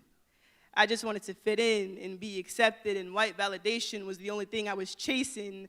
I never felt what it was to have a black community, so I never knew what it was to not pretend. But when I took my mask off, I left behind a world of dread. I understand that from a young age, beauty is described as the fairest of all. And in those same movies, the royalty never had names that sounded like ours. They shoved an image down our throats, one that didn't look like you or me, and told us to be beautiful was to be European. They told us our fros were too big and too much, and that our cornrows made us look like inmates, but only they could compare a style used to set us free to one only found behind prison gates. I understand you, because I've been called articulate too.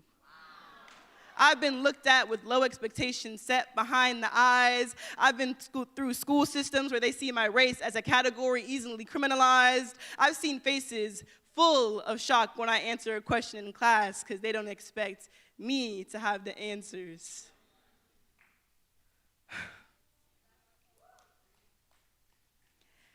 I've had lab partners double check my work because they don't believe I can understand, but I understand. See, I understand you, but I can never be you. And when you say you're one of them, I don't argue, because I won't claim a brother or sister that doesn't claim me, and I won't fight with your racial insecurity. I won't try to make you one of us, because I can see clearly that's a battle that'll never be won. See, I can understand you, but I can never be you, because I can never turn my back on the people that make me feel seen or abandon those that expect me to make change for my community. I can never look in the mirror and wish for my skin to be lighter. I can never call my people ratchet, because I'm from West Oakland, bitch, Tuesday. I'm from where disrespect is a pop on the mouth. I'm from gripping my chair while my mom grips my scalp trying to get my braids real fly. I'm from where college is a necessity, not a choice, because my parents want me to have everything they didn't. I'm from grandmas grazing my arms, telling me I need more meat on my bones. I'm from Saturday cookouts where we sit in kiddie pools and drink Capri Suns. I'm from a deep line of black joy and pride. I'll take where I'm from with me wherever I go, even if you refuse to do the same. See, I can understand you, but I can never be you. And I hope one day you choose to be the real you.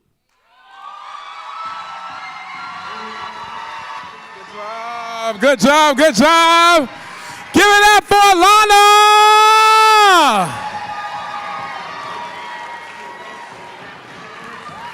Yeah, all right. On deck, on deck, we have Mia. Yeah. But coming to the stage right now, make some noise for Belle.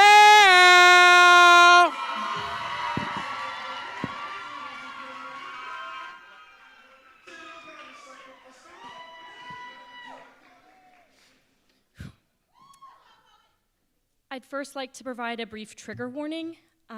This is a blackout poem built from 500 pages of the Epstein files, and that can be really triggering at times, so for sexual assault survivors and children, feel free to leave at any point during the poem.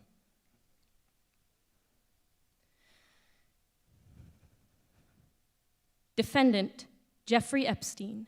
Race, sex, white, male. The facts as reported are as follows. Deleted pages, mystery money, Epstein charged with soliciting a prostitute, And despite arrest, the indictment provided no details, unlike most accused Johns. Epstein's friends include prominent businessmen, academics, scientists, and a Harvard law professor. Headline: Palm Beach millionaire paid to have underage girls brought to his home, where he received massages and sex. One 14-year-old girl led police to start the investigation. She got into a fight with a classmate who accused her of being a prostitute, and she couldn't explain why she had $300 in her purse. Epstein's case raises the issue of whether wealthy, connected defendants, whose friends include former President Clinton and Donald Trump, are treated differently than others. He was over 50, and they were 14, 15, 16, 17-year-old girls. That should count for something. One girl couldn't show up because she had soccer practice. Another time, Epstein had to wait for his massage because the girl he wanted was still in class. There are two kinds of justice, one for the wealthy and one for the rest of us. A girl who met Epstein when she was 15 said he told her if she told anybody what happened at his house, bad things would happen. She's a kid. Most men charged with sex crimes against minors look normal, but Epstein was different from most suspects because he was far more powerful. Clinton, Trump, Prince Andrew, but what is the truth? He's a lot of fun to be with, said Donald Trump in 2002. It was said he likes beautiful women as much as I do, and many of them are on the younger side, no doubt about it. In 2005, a worried mother contacted police. She overheard a conversation between her children, and now she was afraid. Her 14-year-old daughter had been molested by a man on the island. In 2001, he led Jane Doe 2 from the kitchen upstairs to the master bedroom. Then a 14-year-old girl then made a payment of $300 to Jane Doe 2 and asked if she had any younger friends who'd be interested. In 2004, Epstein used a credit card to buy an 18th birthday gift for Jane Doe 8. Minors included Jane Doe 2, 6, 7, 8, 16, 13, 10, 14, and 17. Is that clear? We've begun to learn more about the redactions we've reviewed on redacted files, and the DOJ was shielding predators to Jeffrey Epstein. Thank you for a fun night. Your littlest girl was a little naughty. Hi, Jeffrey. I met today. She's like Lolita from Nabokov, femme miniature. So now I should send you her type of candidates only. From Jeffrey Epstein, where are you? Are you okay? I loved the torture video. To Jeffrey Epstein, I can't take it anymore. I just saw the most beautiful little girl with long, blonde, soft hair. This is not normal, but it's real. This story is real.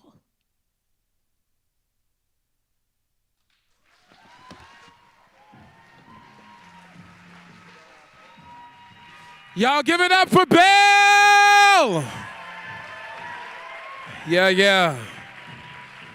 Thank you for sharing that, Belle. All right. On deck, we have Dawn. Make some noise. But coming to the stage right now, I want y'all to give all that love to Mia.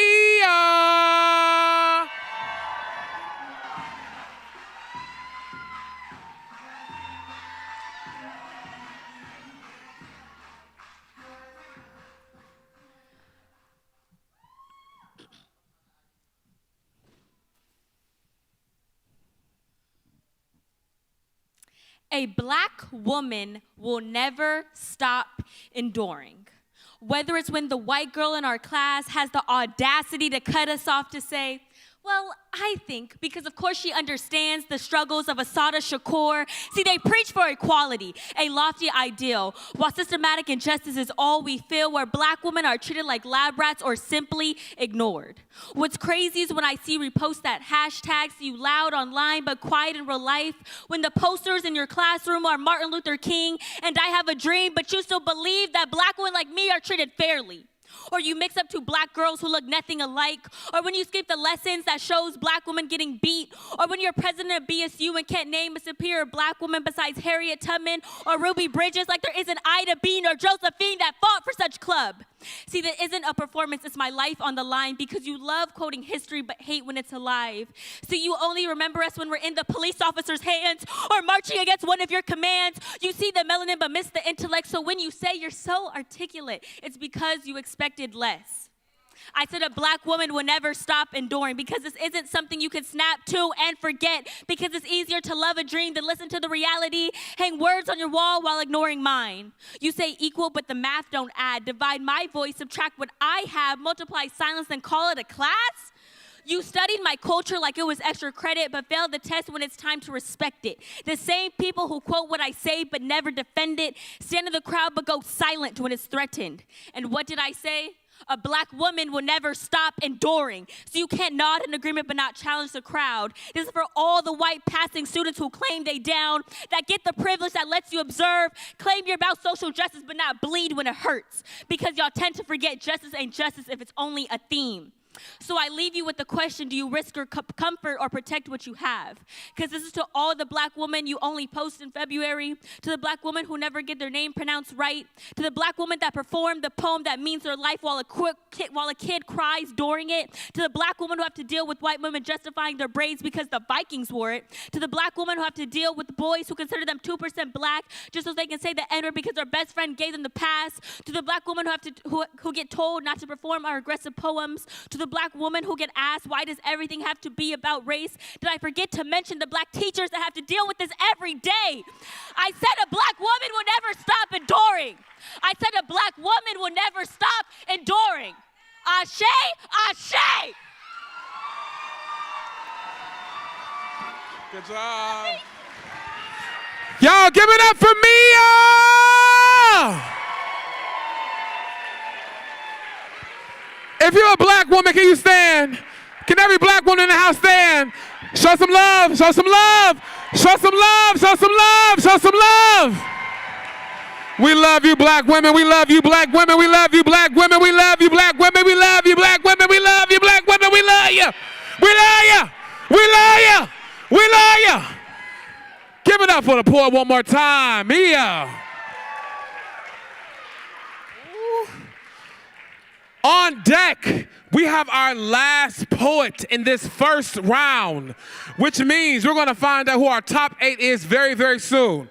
But before that, and that poet is Aylin. Make some noise. All right. Coming to the stage right now, give all that love to Dawn. You got this.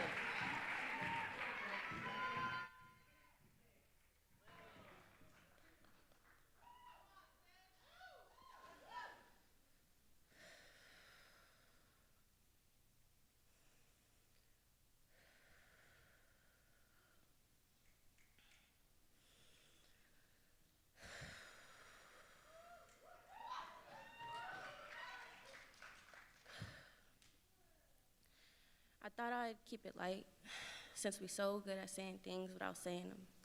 Like I should soften the weight so the room don't flinch. Like I should package pain pretty, make it platable, make it a trend, make it relatable.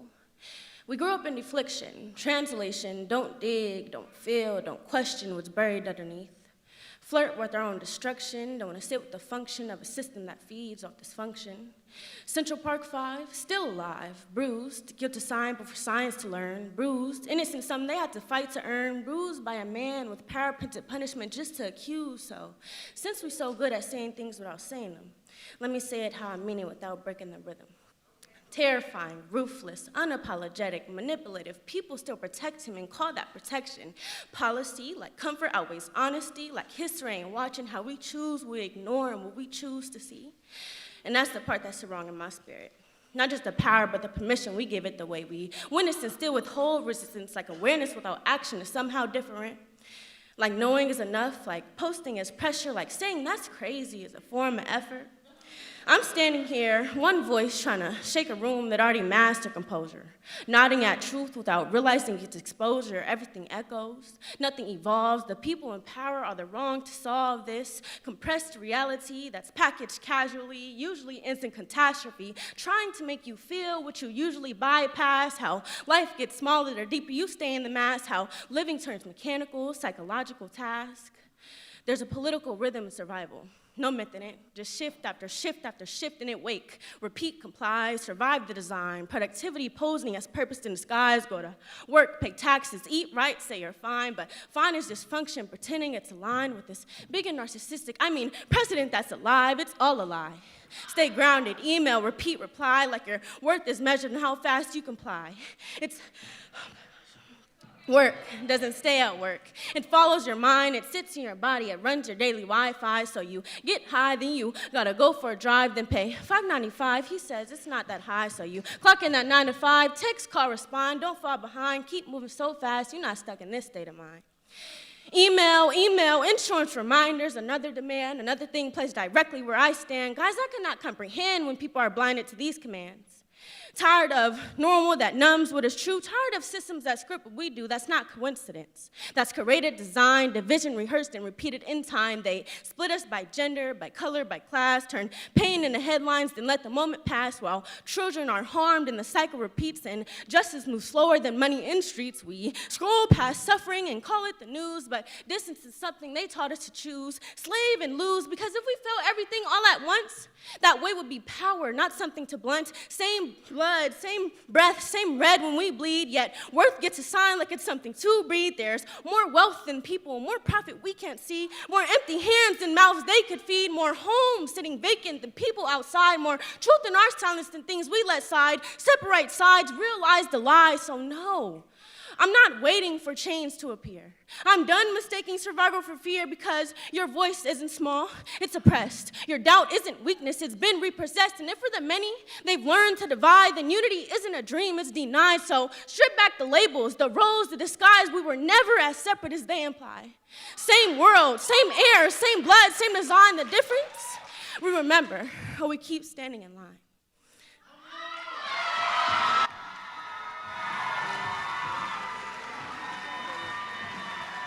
Y'all give it up for Hope! I'm sorry. Give it up for Dawn. Darius be swinging, it's okay. I'm sorry. Give it up for Dawn one more time. Thank you, thank you. All right, y'all.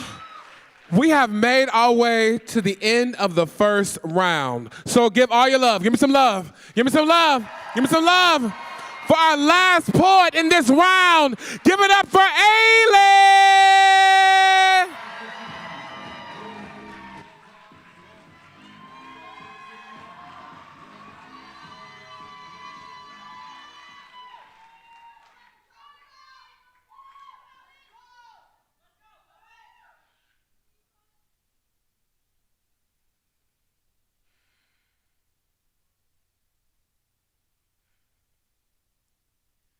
I was born a woman.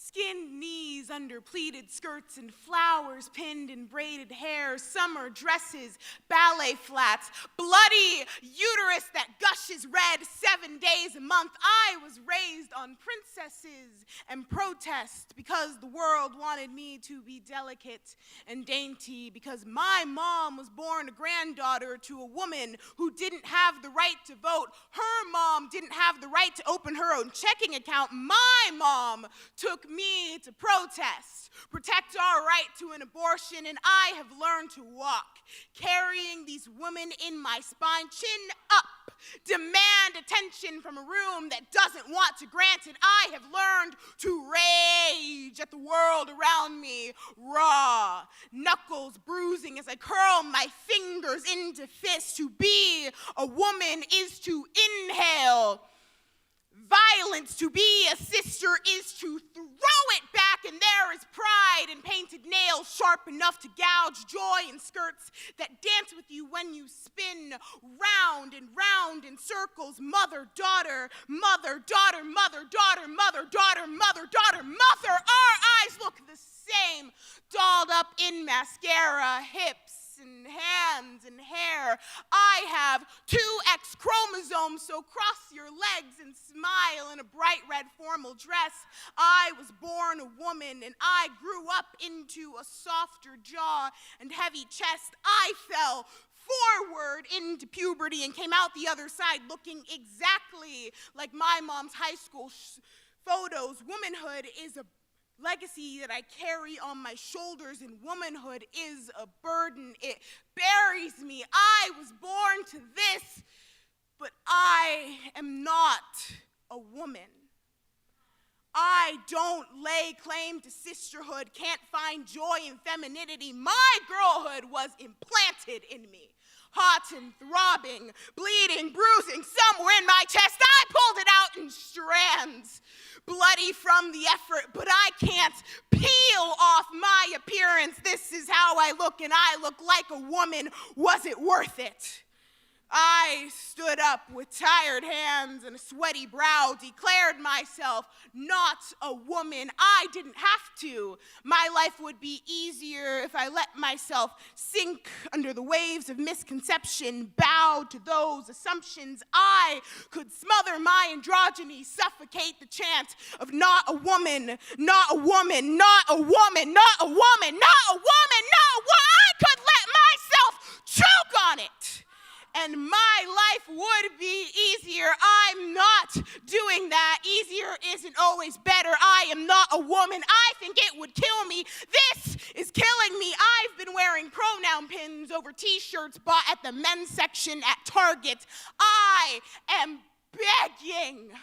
Stop looking for a woman. You won't find one.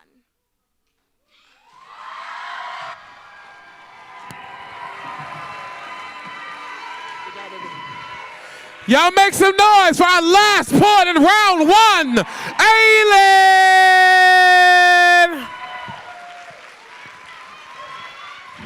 Woo! We are at the Teen Poetry Slam final show, and I know it has not been easy, judges. I feel for y'all. All right. So, before we jump into things in round 2 and we find out who our top 8 are, I'm going to bring up one of our phenomenal board members. Can you give it up for one of our board members, Vivek? Give it up, give it up. Keep it going for Darius, everyone. Oh my goodness. Oh, look at him.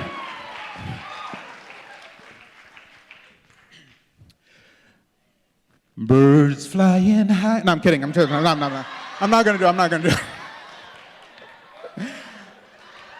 Oh, give it up one more time for our poets. These are phenomenal poets. You're seeing the best of the Bay here today. I feel sorry for our judges, but I see that our judges are having the time of their life. It's a good one. So I'm here representing the Board of Youth Speaks. We are so grateful that you're all here today, supporting these poets, supporting poetry in the Bay. But you know what? None of this stuff is cheap. So this is the part where I get to ask you for money. Yes, it's the moment you've all been waiting for.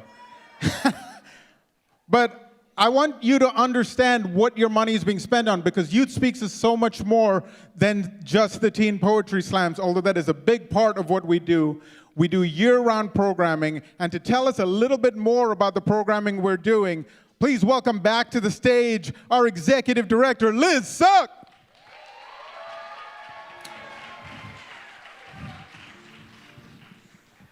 Liz. Yes. Vivek. We haven't rehearsed any of this, so let's see how this goes. Yes. Liz, can you tell us a little bit about the programs that Youth Speaks does throughout the year? Yeah, so you all think that it's just about the poetry slams, but it's not, right?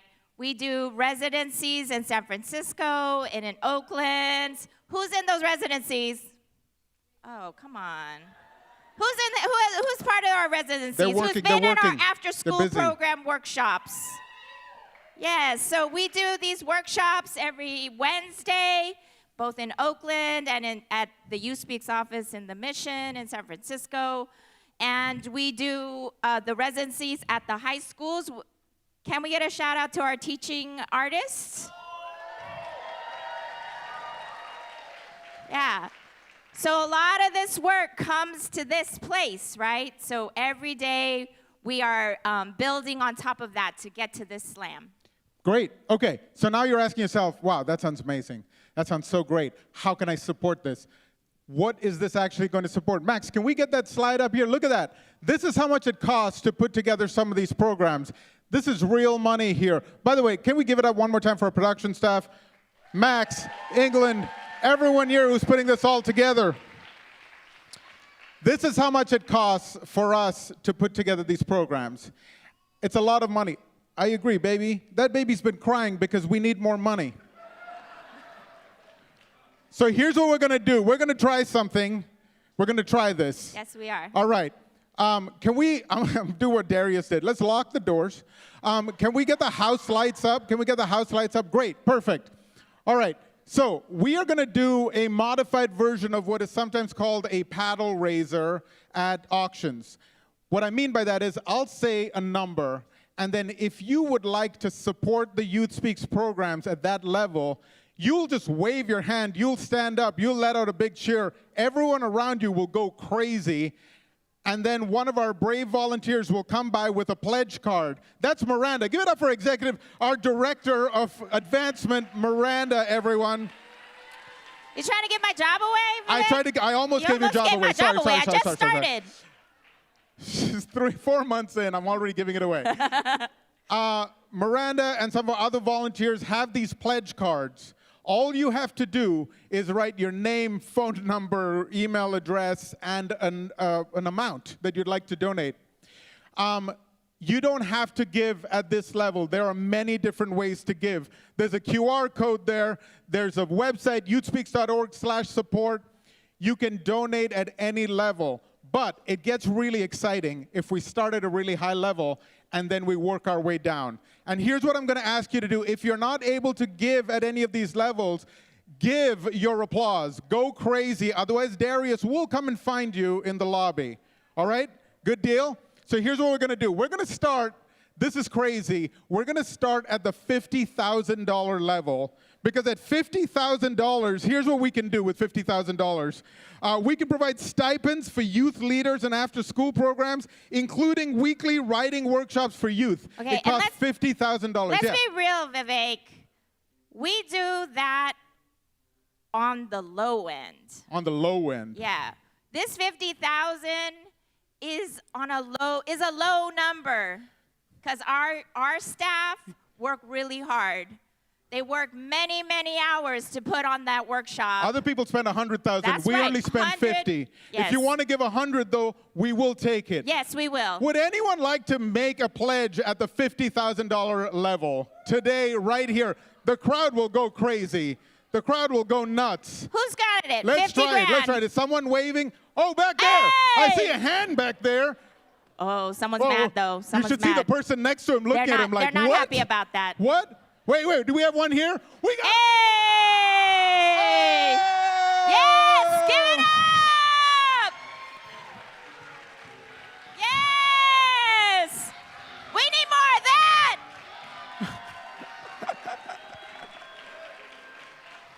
Don't worry. If you stand up to applaud, I won't call on you. You're good. You're good. You can stand up to applaud. That was exciting. That was exhilarating. That was a rush. I didn't think that was going to happen. I know. I'm not going to lie. When those people stood up, though, I thought, man, we got another 50K right there.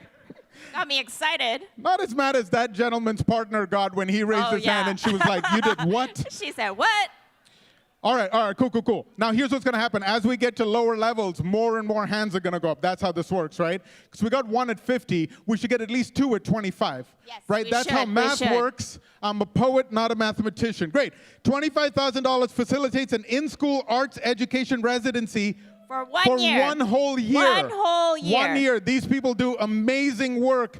And we only need $25,000 to facilitate it. Who would like to make a donation to the $25,000 level? Who's right got now, the right here. 25K for Just our- wave, go crazy. Go wave, go crazy. There's people walking, but I think they're going to the bathroom. If you see go to it? the bathroom now, you owe $25,000. Anyone? $25,000. It's a $25,000 bathroom visit. Anyone? All right, cool. Should we keep moving on? Let's move on. Let's get done all the way. $5,000, are you kidding me? $5,000. A donation of $5,000 supports youth-led summer conference focused on art, community, and mental health. And that's led by our spokes. Where's spokes? Spokes? Backyard conference. Who'd like to make the $5,000 pledge? We got one over there. Let's get a round of applause. Where? $5,000 over there. Who else? $5,000. $5,000. Another $5,000. Look, you don't have to do the 100,000. 5,000. That's so much less. That's 1/20th of the amount. Anyone? He can do 5,000 math. going once. I'll tell you what, though, if you raise your hand right now, this crowd is going to go crazy. 5,000 going twice. Come on, do it. All right, no, fine. Fine. We're going to keep moving on, DJ. We're going to keep moving on. We're going to go down to the $1,000 level. This is to provide transportation for our youth. We want to keep these events free for our youth to visit. All the events that we do, we want to be able to transport our youth from as far away as they need to come to be with us. So $1,000 helps us fund the transportation for our youth. Who would like to make a pledge to the $1,000 level? Yeah, we got a 1,000 back there. Do we got one over here? Are you doing it? We got one over here? Yes. We've heard over and over again. Back there. That's 3. Let's go. We can do this. Look at how much love you get if you pledge at the $1,000 level. The same amount of love as the $50,000 level, it turns out. All right. Cool. Just so you know, that transportation is really important. Right here, we One got second. another $1,000. $1,000! Hey, right here. Let's give it up. You got a pledge card coming Right to here. you? There's one over here. Raise your hand again. Hey, let's give it up for them. What's up, balcony level? You're all back there. You doing good, everyone? You feeling good? I saw a thumbs up. That's $1,000 over there. I saw a thumbs up. I'm kidding. All right, let's keep it going. $200 underwrites one after-school writing workshop. One after-school writing workshop. $200. Become part of the Youth Speaks movement, y'all. $200. Who'd like to make a donation? I see one over there. Right here. I see some over here. Yes. We got one up there. $200. Way up in the bleachers. Oh, yeah. Yeah, that's what's up. Back row. 200. Any more? Right Yeah, over here. we got a 200. Let's keep it going. Yes. Keep it going. Keep it going. All right. That helps. That $200 not only helps to pay for the teaching artists is there, but helps to pay for the snacks and the food because we know y'all show up hungry, and that we need that nourishment to do that writing. So please, $200. That's what that's paying for. So thank you, everybody. Give it up for them for that. Nothing fuels poetry like gummy bears. All right. Let's go one last level here. $100 to support 20 students in the school poet programs. $100 donation right now. Who Let's got see. it? All the way in the back over there. Thank you. I see you back there. Another. Back row over right here. over here Thank in the you. front. Over here, we got some folks. Our Right over volunteers are here. freaking out. Over here. We got $100 here. $100 on one of our We got a judges. Another one of our judge. judges. Right here. Yes, over here. Yeah, yes. We got over here, Paula over there. We got 2 people with their hands up. We got some over here. We got some people way over back here. there. We got some folks over here. There, you got a card coming to you, sir. Right there in the middle. Oh my gosh, this is so great. Anybody else? $100 any more going once. $100 gifts? Going twice. All right, you thought we were done. We're not. We're going to do one more thing. We're going to do one more thing. Yes. Everyone was like, okay, we're done with this. No, we're not. So here's what we're going to do. because we're celebrating 30 years of Youth Speaks. 30. Give it up one more time for 30 years of Youth Speaks. You want to talk about our 30 for 30 campaign, Liz? Yes, I do. So it's 30, you've heard it all night. It's 30 years of amazing poetry, of amazing youth telling their stories, telling their truth. We want to go for another 30. So what we're doing is we're running a 30 for 30 campaign, and we're asking if you can't give $5,000, we're asking you to give $30 a month. That way we could continue to sustain our work, continue to do the work that we're doing now and hearing the stories from our young people, that it continues on into the future. But if you can't give 30, then you could give 20. Oh. If you can't give 20, give 10. 10? Okay. But if you can't give 10, give 5. Okay, let's calm down. But we can't go any lower than that. Well, we can. We'll take cash. We've got our volunteers Yes, are walking that's right. around. There is a box. We've got a box. Our volunteers have got a box. You can just put your cash in there if you've got cash. Who carries cash anymore? We will take Venmo. I don't think we will. Cash App, Apple Pay. We'll take Apple Pay. We'll take figure it Apple out. Pay. This is the Bay Area. We'll figure it out. Guess what? If you make a donation that is a monthly donation, you might think to yourself, what am I going to get for that, Vivek? Let me tell you what you're going to get for that. You're going to get, wait for it, a custom Zoom background. Yeah. No. We need a better reaction than that, because that is what all your coworkers are going to see. If you give a monthly donation, you will get a custom Zoom background.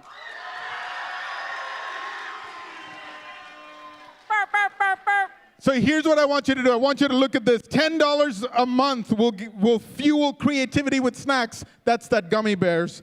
$20 a month, one after-school writing workshop. For $30 a month, 60 students in the school poet programs. $60 a month, decompression essentials. Yes. Stay calm. $100 a month helps us get transportation for our youth. If you want, I'll do the math. 30 for 30 campaign. That means you're donating $360. Thank you for doing the That's math. what I was going to say. $360. We are failing at our race $10 right now. a month, it's $120. $20 a month, it's $240. $30 a month, $360. $60 a month, $720. I got you. $100 a month, $1,200. That's a one-time donation of $1,200. If you would like to make a monthly donation at any level, go ahead and just wave your hand. Come on, anyone, you get that Zoom background. Yeah, we got one in the back. We got another one back there. Yes, over here. Thank you. Keep it going. Keep the applause going. Every dollar raised here helps us support our youth, support our poets, support these programs, and serve thousands of students across the Bay Area. And if you can't give right here, you want something better than a Zoom background, What? check out our merch store that's outside. Go check out our T-shirts, our books, Everyone's our a hats, poet, all y'all. of the things. Go and get fitted, because that is happening outside. That's right. We got all this great merch outside. It's time for your intermission. Thank you so much for supporting Youth Speak, supporting the work that we do. Let's make sure the next 30 years are louder than ever. Wait. Hold everyone. Everyone wait. Is it intermission? It is. It's and I'm intermission. feeling good. Let's enjoy the intermission, y'all. We'll be back soon. Go check out the merch table.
All right, all right. Make your way.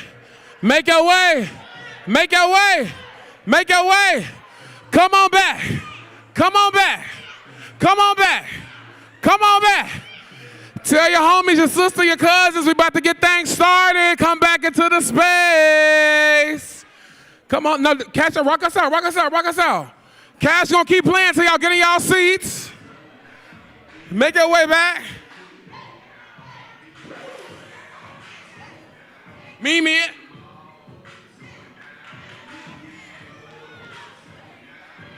Get on back in here. You feel me? Listen. Hey, get it, Aylin. Get it, Aylin. Get it, Aylin. Get it, Aylin. Get it, Aylin. Ha, ha, ha, ha, ha, ha, ha, ha, ha. Hey. All right, hey. What you doing?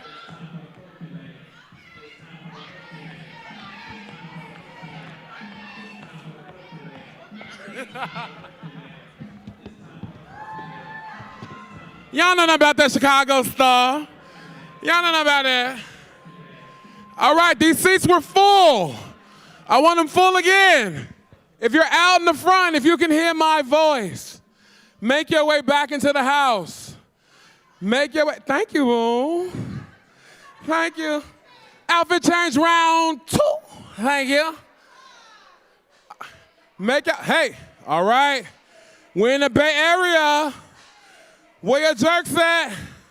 I ain't doing it in these heels. Who got the jerk? Who got the jerk? Who can jerk? Who got the jerk? Who can jerk? Where you at, jerk? I see you, jerk. Hey, hey, hey, hey, hey, hey, hey, hey. Where the jerk? Oh, where the jerk?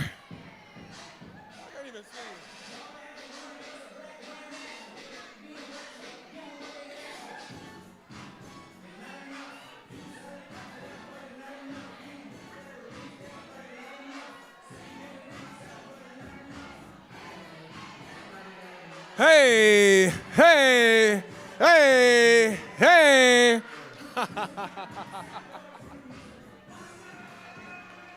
Judges, we here. 1, 2, 3, 4, 5. All my judges are here. All right. Get on in here, y'all. Get on in here. We about to start.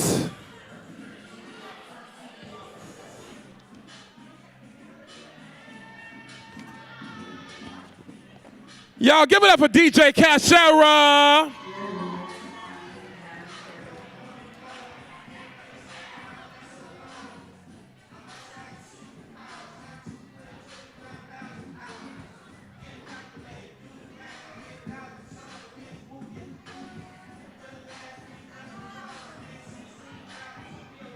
I see you. I see you. I see you. Turn me up then. Turn me up then. Hey. What's my favorite?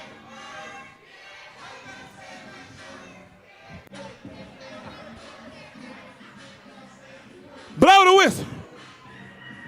Blow the whistle. All right, y'all back, y'all back. Get on in here. Hey, go ahead, get started, nigga. Hey, whistle, why you twerk something there?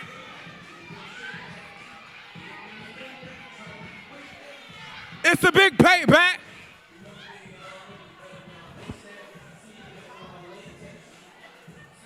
Are y'all ready for round 2 of the Team Poetry Slam Finals? Y'all ready? I don't believe y'all. Are y'all ready for round 2? I don't know. Y'all not lit enough for me. I need y'all to get lit for these poets.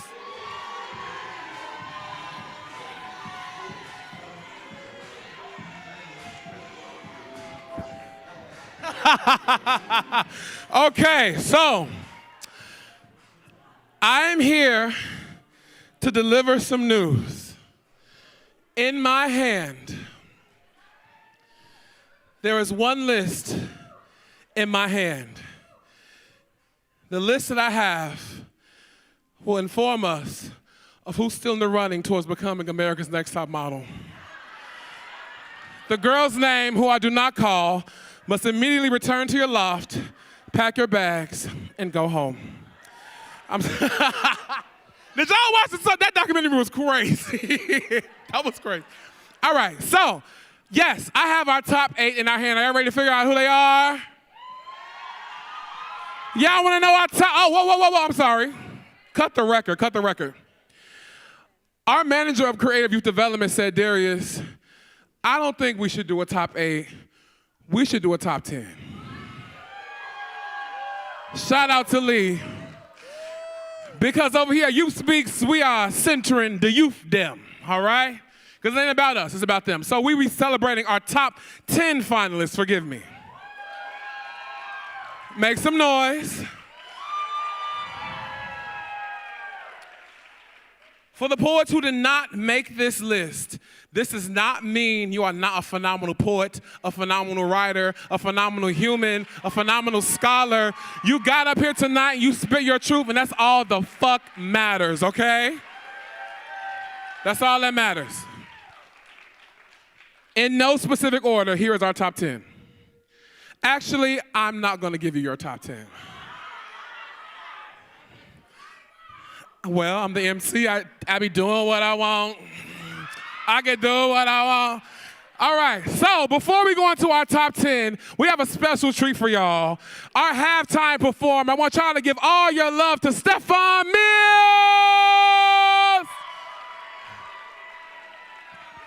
Hold on, louder. When I say Stefan, y'all say Mills. Stefan. When I say Stefan, y'all say Mills. Stefan. Make some noise for our halftime performer.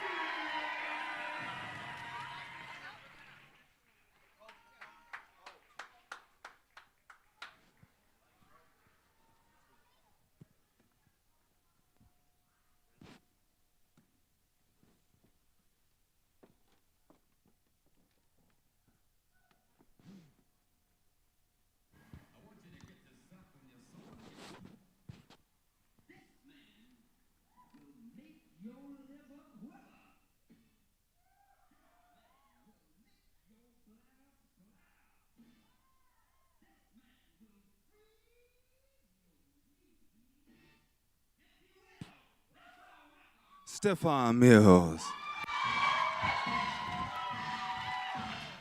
How you doing, Youth Speaks? I'm here with Savage Royalty Dance Company, my friend Risa, to entertain you. And it is a beautiful sight. I am so happy to be here. We are from Oakland, California. Can you say Oakland? Let me hear you say, go Oakland. Say, go Oakland. We are so happy to be here in Frisco, though. I want you to follow me right here. Sing, dum da da day, dum da da day. Sing that, sing.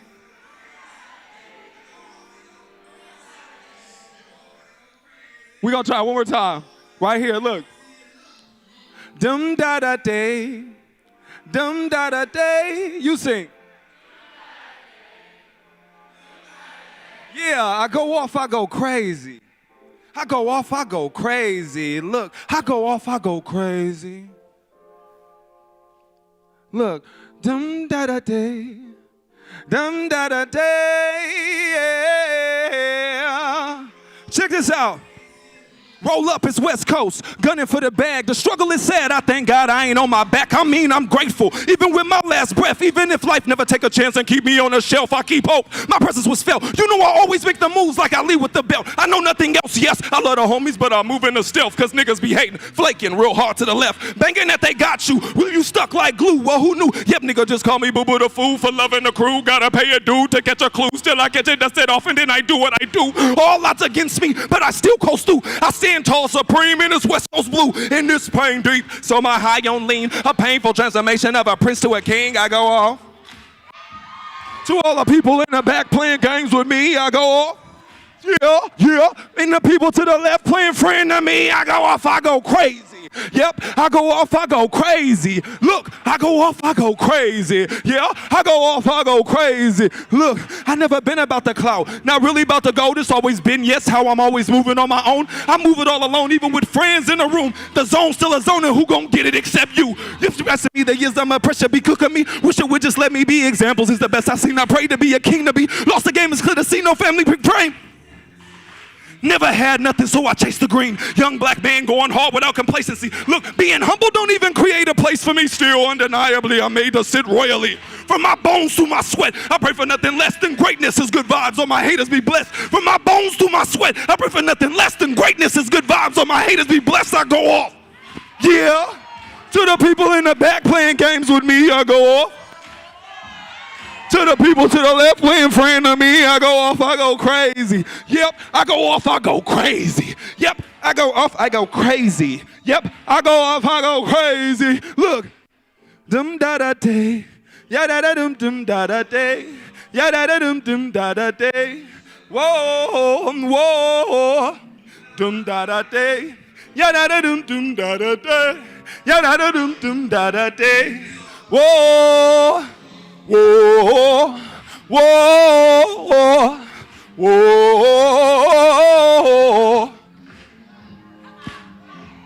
I go, oh, yeah. I go, oh, yeah. Yeah. Da, da, da, da, da, da.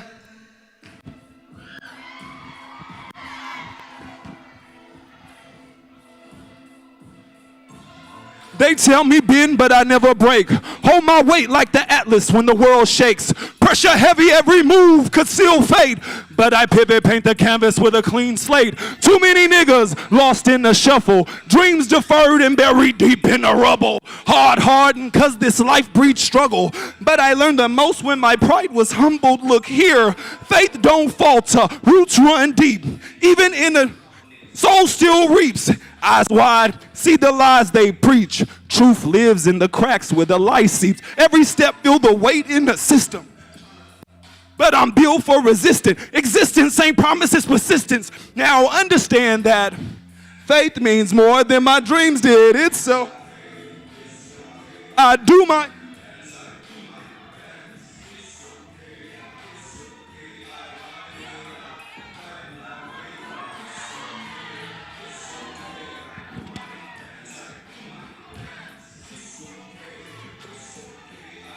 yeah, check this out. Through the fire, felt the burn of deceit. Turn the trials into sermons, near the lessons complete. Carried the weight of loss when I'm moving my feet. In the, with a, what? Yeah, they taught me. Feed you lies and wonder why you're paralyzed quick. But my mind's been sharpened, steel to the grip. I'm forged in the depth, so this grind don't slip. I keep my... Cause what? That's the only place that the truth really tells. Tales of lost, the forgotten, and the voiceless, where the hope whispers in the world avoids it. Life's cruel, yeah, but I still know. From the belly of the, I proclaim release. May we all come to know where we belong. Until then, keep it. Let me get it one more time. It's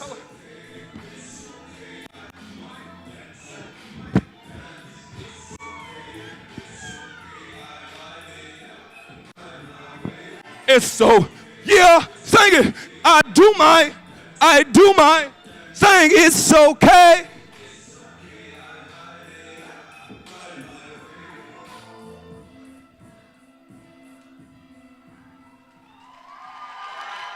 I brought some young ladies to help me out. Is that okay? Still from Oakland, California. This right here is Savage Royalty Dance Company. Give it up.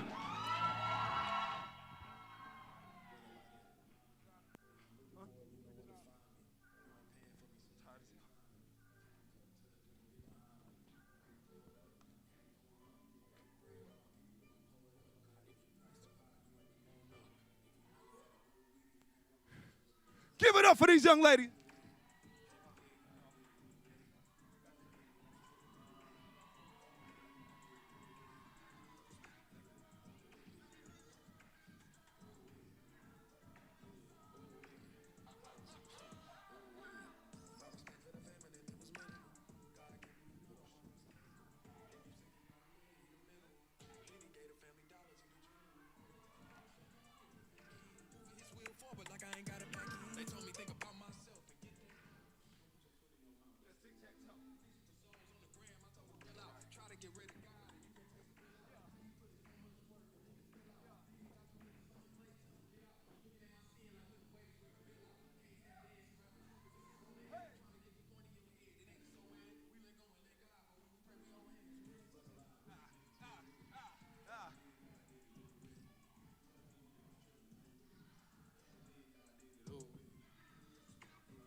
Ooh. Give it up for Savage Royalty Dance Company. These bats are something else. Oh my God. We almost out of here, y'all. This is my song, Pressure Works. Did y'all enjoy the show so far?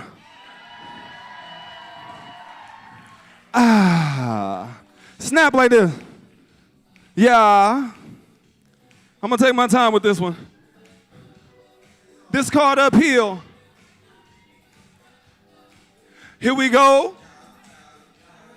Time takes, time gives, time breaks, but this time, yep, it heals. Sometimes it's hard to find my chill, still my wood in the air. I'm giving for the thrills.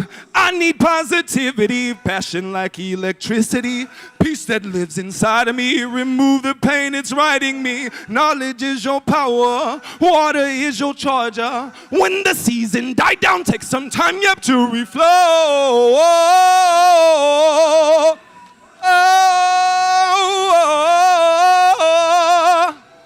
Pressure be legends hell.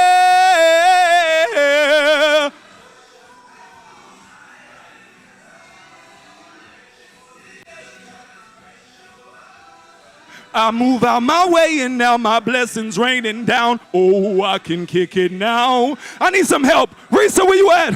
Nowadays, I only have time to pray. Never now do I ever have time to waste. Thinking all the years that I spent stressing, I've greatly learned my lesson. It's just hard to shake the life that I lose. Truthfully, I'm real good with doing me, though the greatness in true love. Honestly, I'd be better probably falling only for my dreams. I put my mind to the moment and I gas to the speed.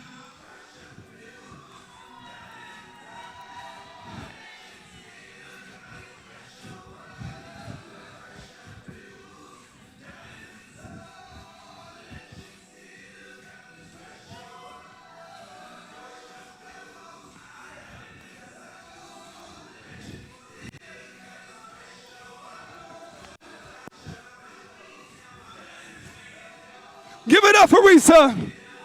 Give it up for yourself. Come right here. Pressure build, diamonds, oh.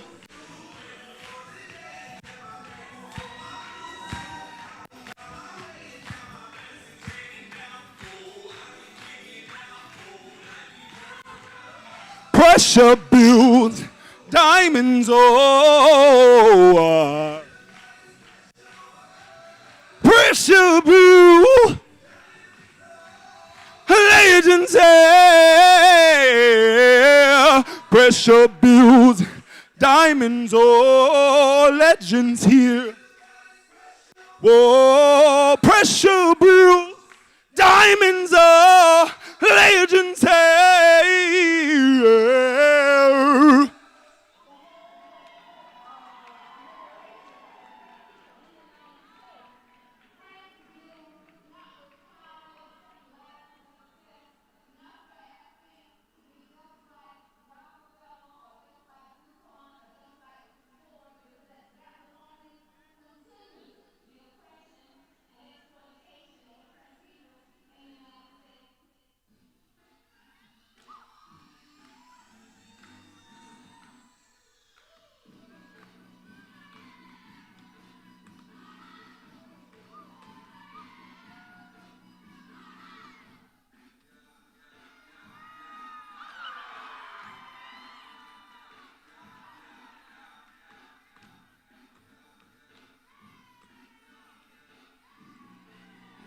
up for these ladies.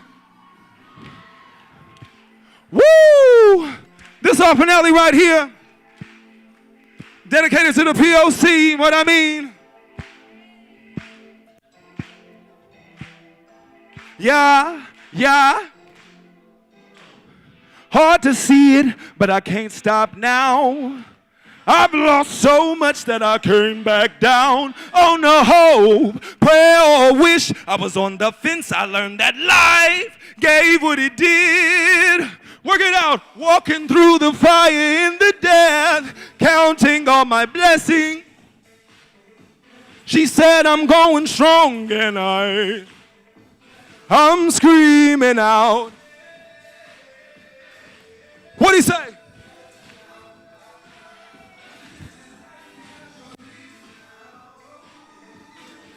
Get.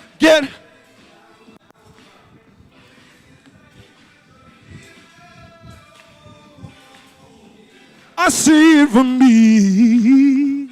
Ooh, soon I show it all to you. I really see it like the melanin upon me. Oh, me.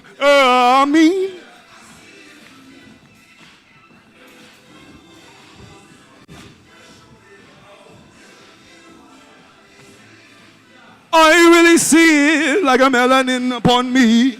Oh, me. Walking down this boulevard. The life I dream versus the life I live. I'm only moving forward. Only heavy energy with loyalty can function. I cry. You know there's pressure in this progress, so through the darkness,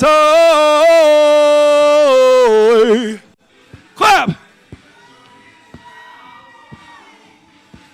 Get down.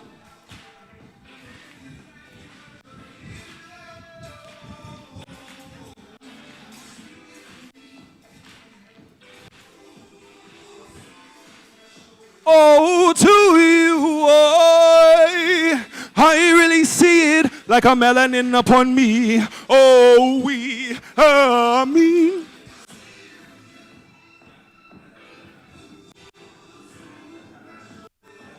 To you, yeah. Bring it down, y'all.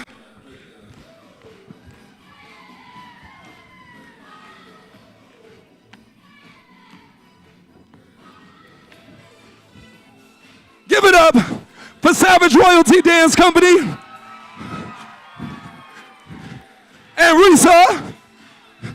Shout out to Darius for bringing us through. Thank you. My name is Stefan.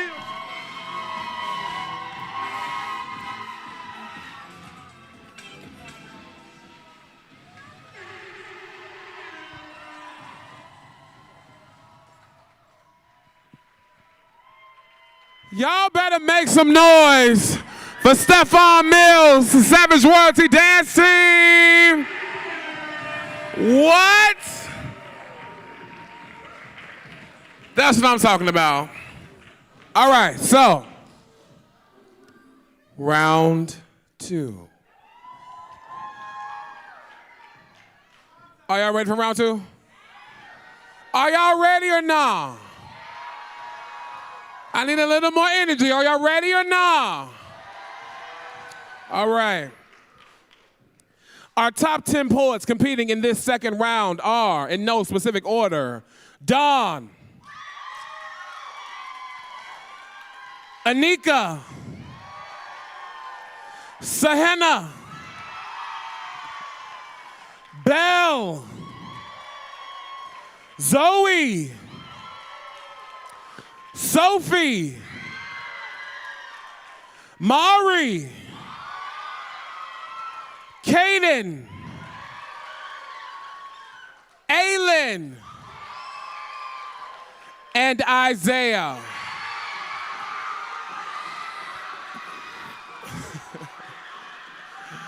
Congratulations, finalists. Are y'all ready to get this damn thing started? Judges, lock in. It's now or never. On deck, we be hearing from Anika. Coming to the stage right now, put your hands together for our first poet in round 2, Sahena!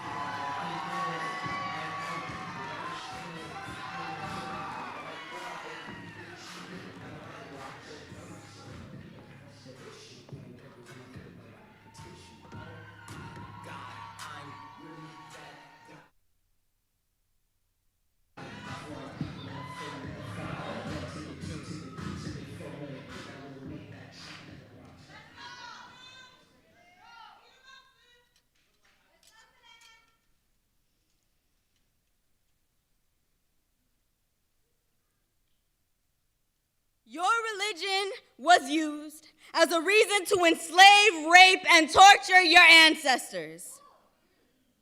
Is what I want to tell spiritually overstimulating church girl as she explains to me why my tone is too aggressive and why that is the reason Jesus will never claim me as his own. That my feet have grown roots to this earth and she don't know if even God could take them out. And she says every time I yell or I curse or I scream, it's God struggling to pull me up, and my guts are reacting from the inside. I don't care that I am worldly. If I seem hostile, I will bare my teeth and my claws and my curses the second my people are wronged. I am a tiger that would die for my concrete jungle, backed into a cage and deemed violent for refusing to forget what freedom feels like. I will kneel to the revolution as much as I kneel to any god, Nina Simone said. The people that built their heaven on land is telling you that yours is in the sky, Tupac said. I wonder if heaven got a ghetto. Why we ain't never asked ourselves if the ghetto could be heaven, if the sound of gunshots could be replaced by trumpets, corner stores replaced by playgrounds for the kids who never knew home. It is no accident that this planet has become a manufactured layer of hell for my people. And we deserve to have some peace a little early. And we deserve to know that the God we pray to is ours. So I will cuss until my tongue rots off. When shit is fucked up, I will say that shit is fucked up. I will not censor myself for a book written by hands as worldly as mine, by minds with BC biases that I won't take into AD times, opinions from somebody who says it's not okay to be gay, but eats bacon like their life depends on it every day, enters churches with every STD in the book, like Levitical law don't forbid entrance into temples if your dick don't work. I will not bend myself to anybody but the Lord himself. I will bow to his feet if the time comes, but I will not be kissing any pastor, preacher, or churchgoer ass in the meantime. I am a worldly ass bitch. Trademark. I will not let anyone made with as much earth and sin as me tell me how close to heaven I am, and just who does this bitch think she is? She's as brown as me, looking like branches on our family tree are holding hands, calling my tone aggressive. Like she don't know the punch that word pack. Like the canines won't flock to the sound of her whistle and eat her alive after me. I can't tell if she sees me or if church girl takes my pride, my blackness for sin, or as an insult to hers. Your religion was used to make your great-grandmother hate herself, to send your ancestors to fields and to slaughter. I want to tell her, but she must see through her own smoke and mirrors first. Her own delusions that she is better than me because she reads more Bible. Church girl, I chose my commandments, called the 10-point program, and your walk with God is looking like you're choosing Constitution. Watch out, church girl. Your religion will have you hating the people you were born to protect. Period. Make some noise for that poet. Yeah, yeah, yeah. Yeah, yeah, yeah. All right.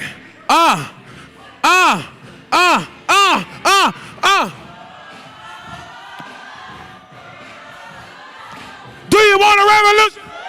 I said, do you want a revolution? Okay, y'all, I gotta keep going, All right, give some love to that poet. On deck, we have Dawn. Coming to the stage right now, give it up for Anika.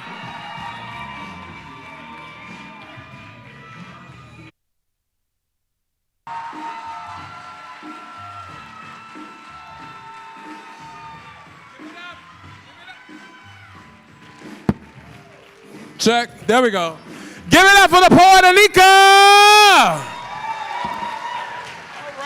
All right. On deck, we have Mari. Coming to the stage. There we go. Coming to the stage right now. Make some noise for Dawn.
They told me to stay in a child's place. Like truth got a timeline, like voice needs approval, like I'm supposed to shrink my mind just to make y'all feel safe. But this country been childish, not playful, reckless with it, since the first stolen breath left the body defenseless with it. Since discovery meant we discovered how to take, rename, reshape, and call it fate. Permission, they love that word. Roll it off the tongue like it's gentle, like it's fair, but it only show up when we're told to stay aware of our place, their rules, of the lines we shouldn't cross or the tone we shouldn't use. Speak soft, don't push, don't question, just adjust, like swallowing pain is some kind of sacred trust. But tell me, if Trump ate the devil, why his words move like prophecy in reverse? Why his tones feel terminal? Why his words move surgical, cut deep without touching you? Same fear, same blame, same cycle, same game, just a different headline trying to cover up the pain. ICE still got kids locked behind steel. No beds, no names, just the silence you can feel. And he don't pull triggers, but the language he delivers got bodies dropping quicker from a narrative that lingers. See, violence ain't visible, it's audible, it's political, it's hidden in the minimal phrases that feel typical till they turn physical. This is wrong or right there in your face. Just a cycle we repeat like a loop in our mind. Like we're scared to break this curated design, a country built on backs, still balancing the weight. Every time we rise up, it recollaborate the stakes. He ain't a businessman, he a brand with a scam, a plan built to jam truth inside a narrative you don't question because you can't. Turn loss into privilege, make failure look rich, and every time we speak, they fold families quick, fold rights into silence, make reality twist, then deal out a story that's easier to sit with. The prize, privilege, protected, projected, perfected to stay even when truth tries to get in the way, and the media, careful, too careful, tiptoeing truth like it might lose views if they say it too loud. But silence ain't neutral, it's useful, it's a tool. They keep everything cruel, looking calm on the surface. Y'all chose comfort over consequence, profit over common sense, a red hat over red evidence, spilling out where the problem is and call it preference. No, that's participation. That's picking a side without saying the statement, and we see it. Even when you don't speak it, truth don't disappear, it builds. It breaks what you tried to conceal, hoping America great becomes real. So don't fear my volume, fear the silence you feel, because that silence is violence, stitched into flag-wrapped habits, pledged, repeated like they don't come with damage. The system ain't broken, built that way, old, corrupt, structured to interrupt any voice that gets loud enough to disrupt. Yes, I'm speaking about us. Politics is power in disguise, a performance of control right in front of our eyes. They say we got a voice, but turn down the sound every time we get the mic. We disrupt it now. But I'm 17, and I still see it clear. More truth in my words than the lies we hear.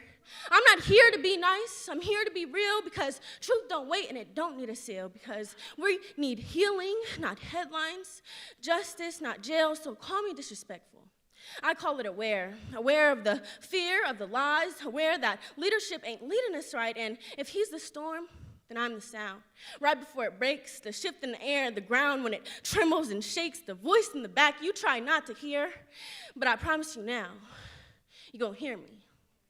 Are we clear?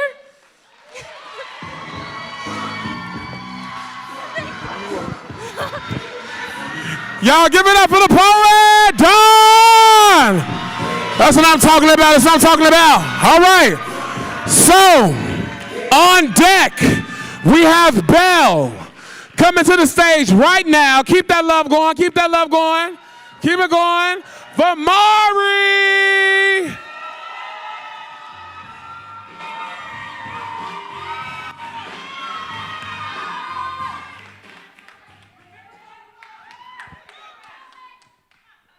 My mama used to love flowers as a reference of beauty and love, but I guess Pops made so much mistakes and always had a bouquet, and all that pain he said would turn to purpose stopped being promising.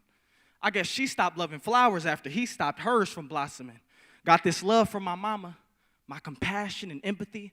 I feel for women way past sympathy is deeper than that.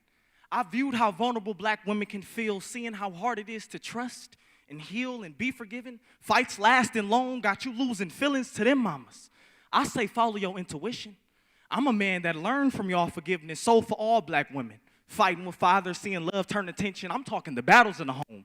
Love turn to war, your will become weakened.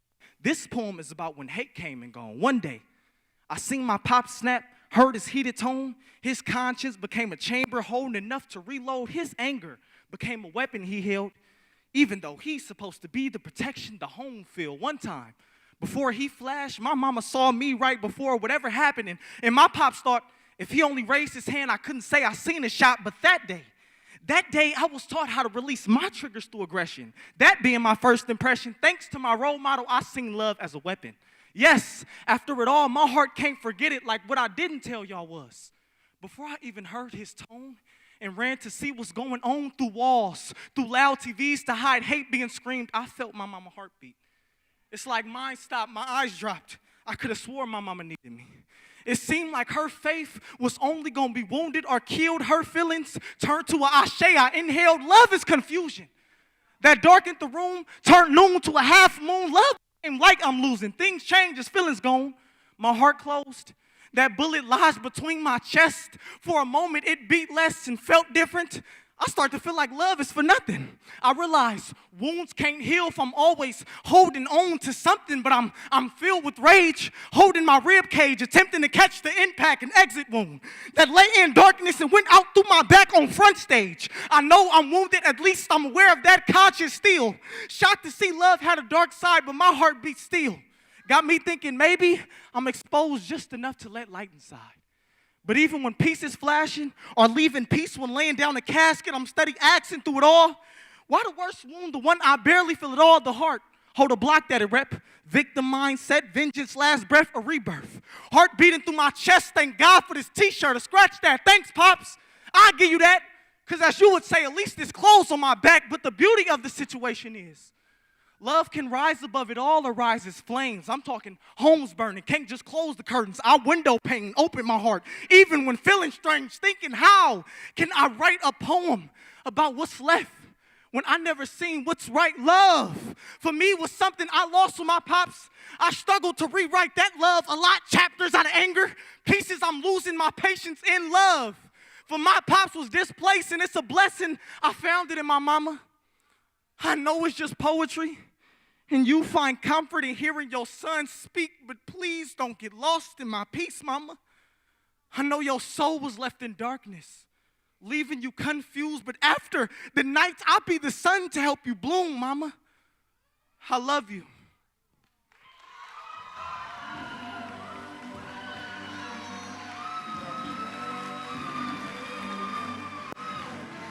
Give it up for Mari. Mama, yeah. All right. On deck, we have Zoe. Coming to the stage right now. Clap it up, clap it up, clap it up, clap it up for Belle.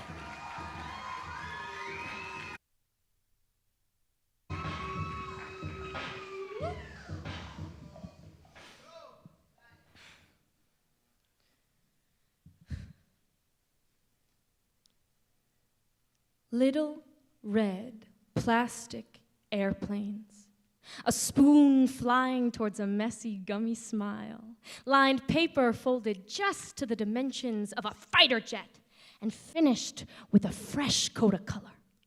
To us, these represent joy, a time in our lives when the sky felt new and limitless, where we still believed in the myth that is peace. Paper planes flying over coal mines, red toy planes dropping bombs on the city skylines. Oh, the noises you hear in war that I only imagine, sunken deep and cozy on my couch. I believe a war fought over paper is no war at all, but a conversation like the many held on a playground, a war that started on monkey bars, a war that starts with my first pair of rose-tinted glasses, a war that starts with the Bible, as they all do, a war that starts with money and ends with none, because war is a belief. The only belief I know that manifests into real-life ghosts. To children here, your parents lied to you about the Easter Bunny, about old Saint Nick, about an eye for an eye, about freedom, about ghosts. Ghosts are real, but not under your bed. The ones you carry with you at the ballot box, or at the grocery store, in a job application. War is a game fought with paper airplanes over a cemetery of living bodies covering their head. So I ask, why is war always pink? Why is war always about race? Why is the United States government pretending they give a fuck about Jewish people when we all know they only care for bombing brown people? Explain war to a child and I raise you. Explain a war of color to a child. How do you explain the difference between a toy tank, a paper airplane, a Lego gun, and the sounds of war over elementary schools? They bomb elementary schools and playgrounds and orphanages, but who is they? We bomb elementary schools and playgrounds and orphanages because education is the enemy of war and U.S. national identity. American identity means racism. To be an American and love it is to be racist, because the money we all spent on a latte this morning found its way into 1 grain of gunpowder used to kill a brown child in a country you've never been to. We, the people, is just a piece of paper. One that I'd like to fold into a paper airplane and send right back to 1787, because nothing has changed. And we're still playing God with paper airplanes. Paper planes crashing into people. Red toy planes, I'm at home sitting peaceful while I watch bodies piled higher than I've ever known. And I think, damn, those people must be evil. But when I look up at the clouds, I see home.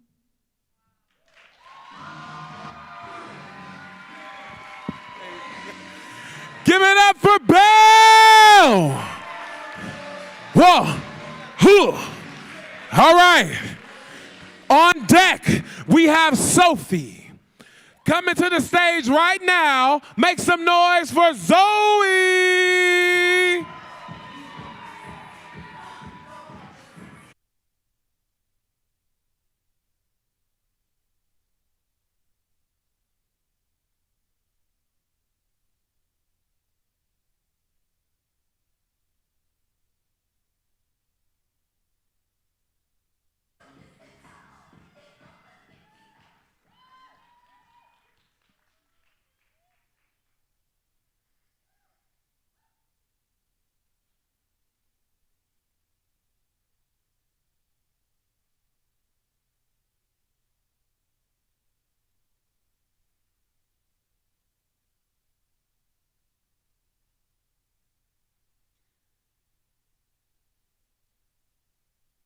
At 12:39 a.m. on what one could technically call a Thursday morning, I send a half-coherent lowercase email to my doctor asking if I might have scurvy. Ever since I was a child, my body has been falling apart. And isn't that what bodies do? Take so many small bites out of themselves that when the doctor asks you about pain, you don't really remember the specifics. The trick with scurvy, though, is that after the fatigue and the bone pain and the muscle weakness and the bruising and the gum inflammation, all of which, I don't know, sound normal to me. Every wound you've ever healed starts to remember itself open again. A year after top surgery, my chest still wants to unzip itself. When I called the Kaiser hotline, the nurse thought I was having a heart attack. She asked if I had chest pain, and I said, I don't know, not more than usual. She did not like that answer. I email my doctor about scurvy because all my scars are bigger than they should be. Because sometimes I look at my hands and realize I'm bleeding because my neck has had a twinge for 2 months straight now and I can crack it loud enough to make a whole room flinch. My physical therapist tells me if I don't build muscle tone, I'm going to dislocate my shoulders. A year after top surgery, I am still not at home in my body, but now instead of trans, I'm settling into the label chronic pain. As a kid, I thought a doctor would fix me, but then I grew older and my body just kept fraying until, you know what, maybe it is just like this. Maybe everyone feels like they'll die by 20 or 25. Maybe bodies are just clots of tangled yarns snapping apart from each other, and when everyone wakes up, they feel like they've been crushed into a new shape at the shoulders. Isn't that just what bodies do? My doctor tells me I probably don't have scurvy. Says it's extremely rare with access to a typical diet like most things, but I've learned some people aren't meant to be relaxed or whole. I don't know what it is. When I brush my teeth, I spit blood. When I fall, I don't even look down to see if my skin is broken. I can't feel it anymore. I know I'm going to dissolve somehow. I lie on the floor and I feel my joints crackle with the impulse to do something. It's almost like I'm looking for the pain, but I don't know why.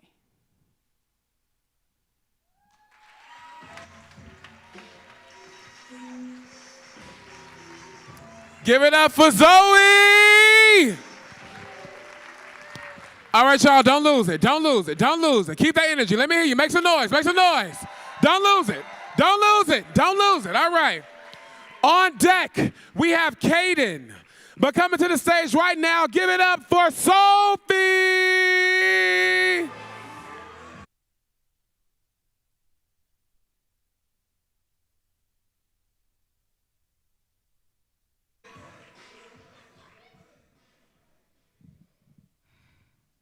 When I was little, I used to dream about floating lanterns, magic carpet rides, fairy godmothers, magic, and true love. I grew up thinking that every boy I met might be my Prince Charming, and I was conditioned to believe that you could kiss an unconscious woman if it was true love's kiss.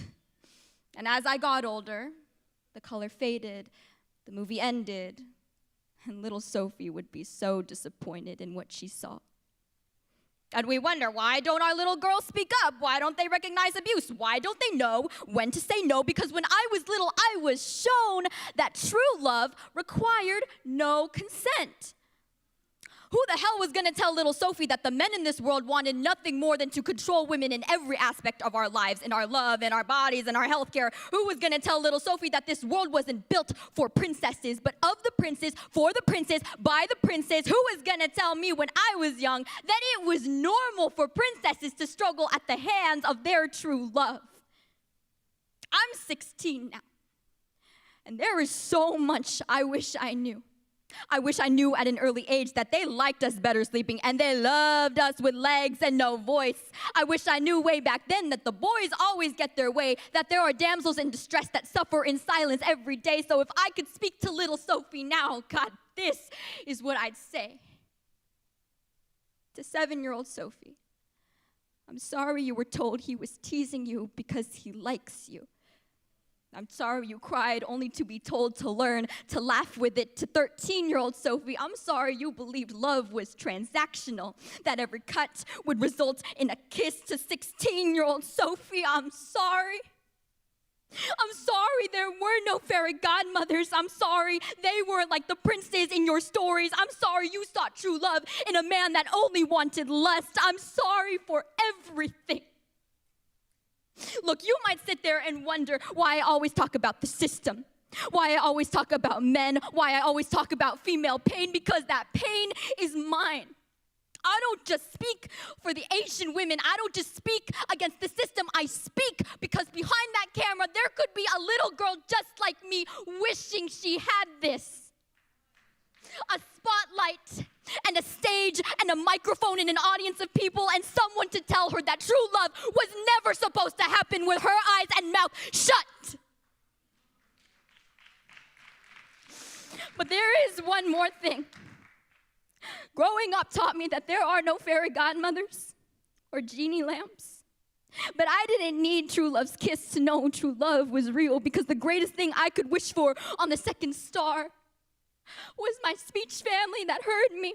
Like Mr. Krupp, Megan, Noah, Sydney, my parents that loved me, and my ate that held me when I cried for help. Thank you, ate Gigi, for bringing here. You gave me my voice. So little Sophie, look at all of this. I'm not sorry for any of this.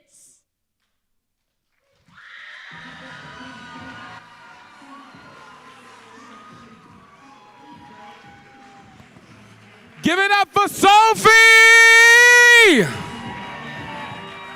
All right. We're towards the end of our slam, y'all. On deck, we have Isaiah coming to the stage. Coming to the stage right now. Give your love to Kaden.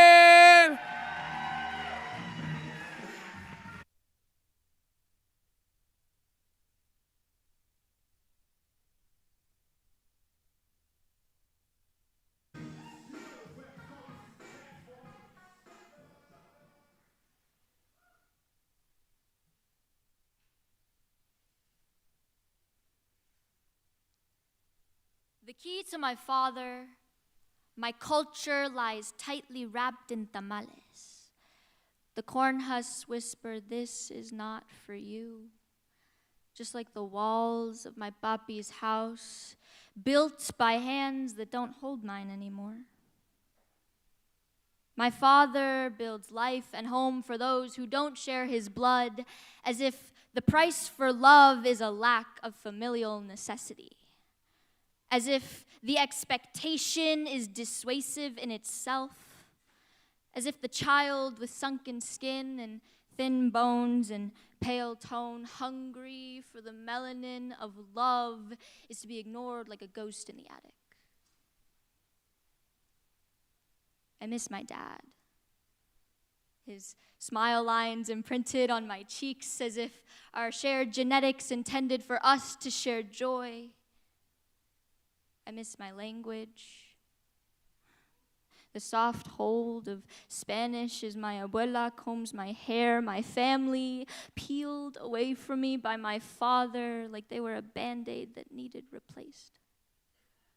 Like we needed to sanitize our lives of our blood. But he took my hand and told me this is the way it must be. The key to the cage which holds my resentment sits deep in my diaphragm. To attempt to reach it would be a bloody mess. So instead, it sits heavy in my ribs, every breath weighed down by my inability to feel close to mi familia because I'm just the kid no one knows about at family reunions. The surprised, oh, when I'm presented as a shameful secret that isn't usually here and hopefully won't be next time, so we can forget that my father left a child behind. The key to my father was melted down and transformed into a set of bullets used to shoot me when I get too close to attaining love, like when seeing my family becomes a betrayal because he's my father, not them. As if that ever meant something. As if he's ever taken the label or responsibilities as anything more than something to escape. I wonder if he knows that Spanish is painful. If he understands that when I speak it, I feel great shame because I know that I don't belong in his world. My father cut out my tongue and asked me why I don't speak. As if he doesn't know that he and this language were not meant for me.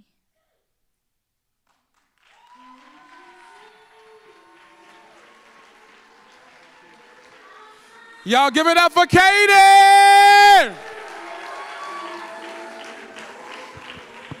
On deck, we have the last poet closing out round 2, Aylin. But coming to the stage right now, make some noise for Isaiah!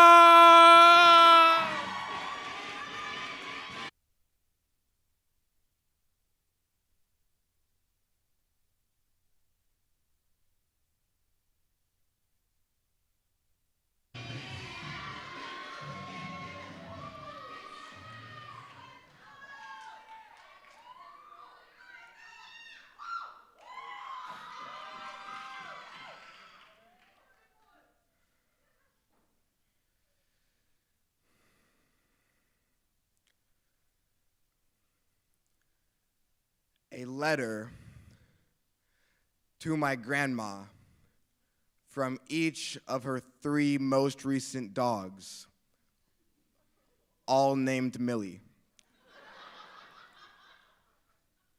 1, at the beginning, I was scared of you.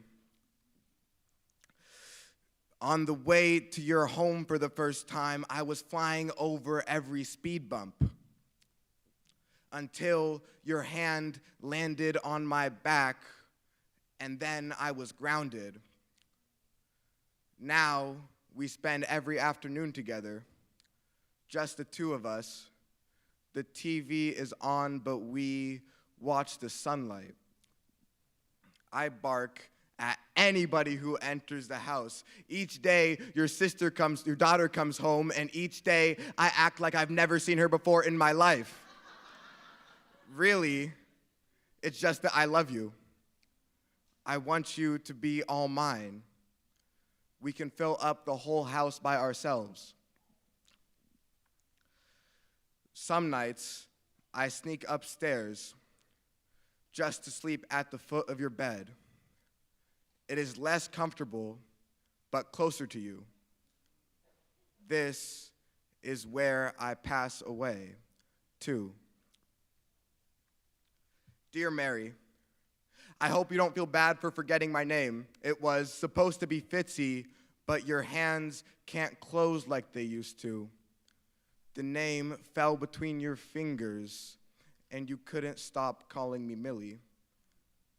Whatever you called me, I could tell you wanted me.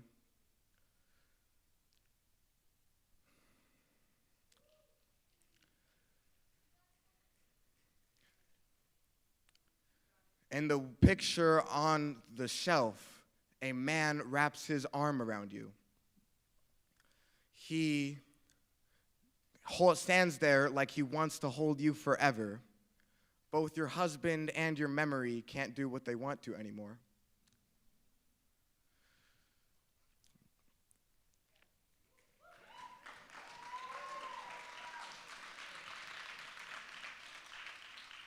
Your son comes by every day talking about medicine, taking lots of photos. He's trying to remember everything you can't. You tell him, your back is hurting, my back is hurting. There are bumps all over my skin. You look at me, worried. Take me to the vet with the help of your children. We are all scared we are losing something. When your portions at dinner get smaller, you slip me steak beneath the table anyway. I go blind and deaf. You fall and collect bruises. You make sure I die in your arms. Do you see your future in me? 3. I'm already dying by the time we meet, but I love you nonetheless. 92 years and every smile still reaches your eyes. There are days when you forget you fed me and do it again. You cannot seem to stop giving. And we are both old. I sleep at the foot of your bed. I don't know which of us will be here longer. Your hands can't close like they used to, but they still clasp around your grandson's when you ask to read his poetry. Despite your frame, there is nothing stronger than your generosity. All you have left is love. And me.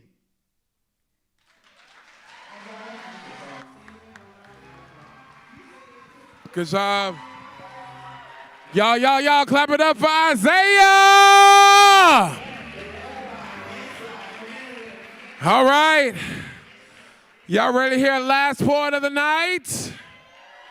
Are y'all ready for our last poet of the night? Give all that love to Aylin.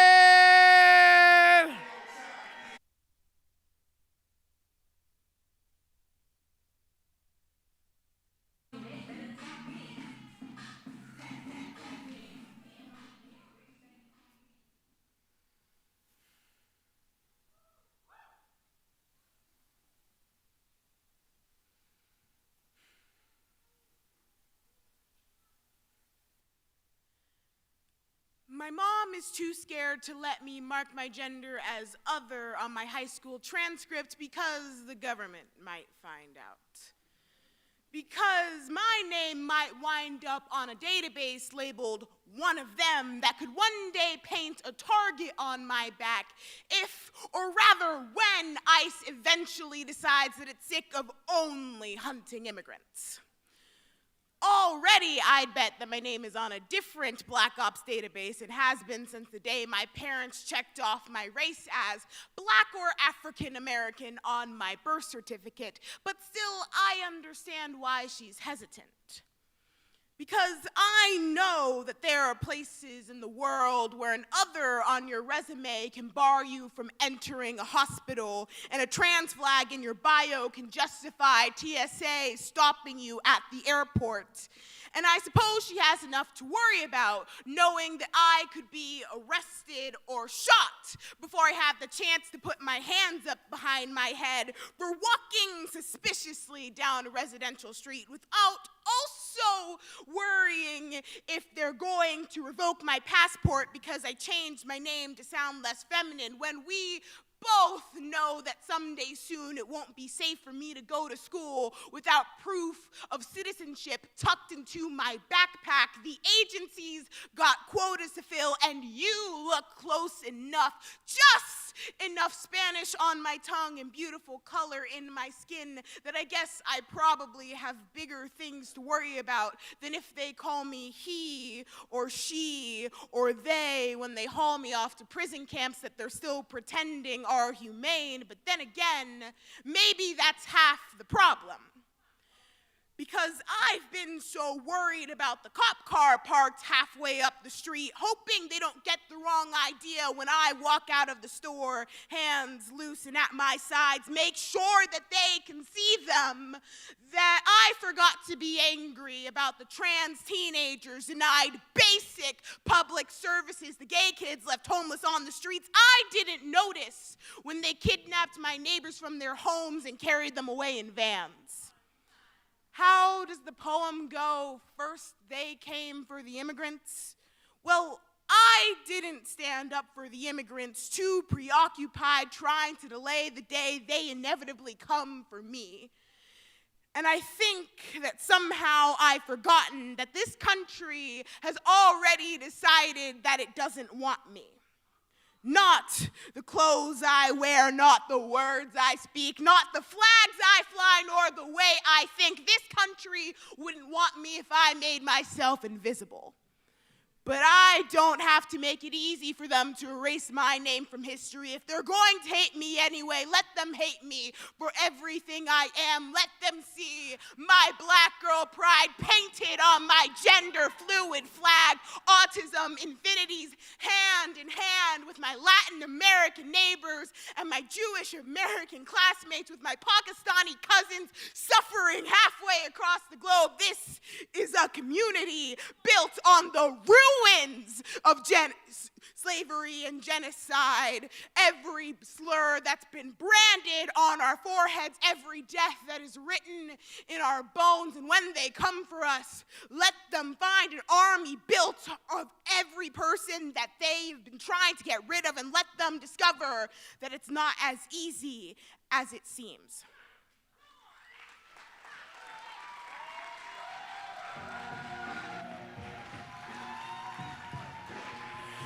Our last poet of the Team Poetry Slam Finals, make some noise! Wow, wow, wow, wow, wow. Did y'all have a good time tonight? Did y'all have a good time tonight?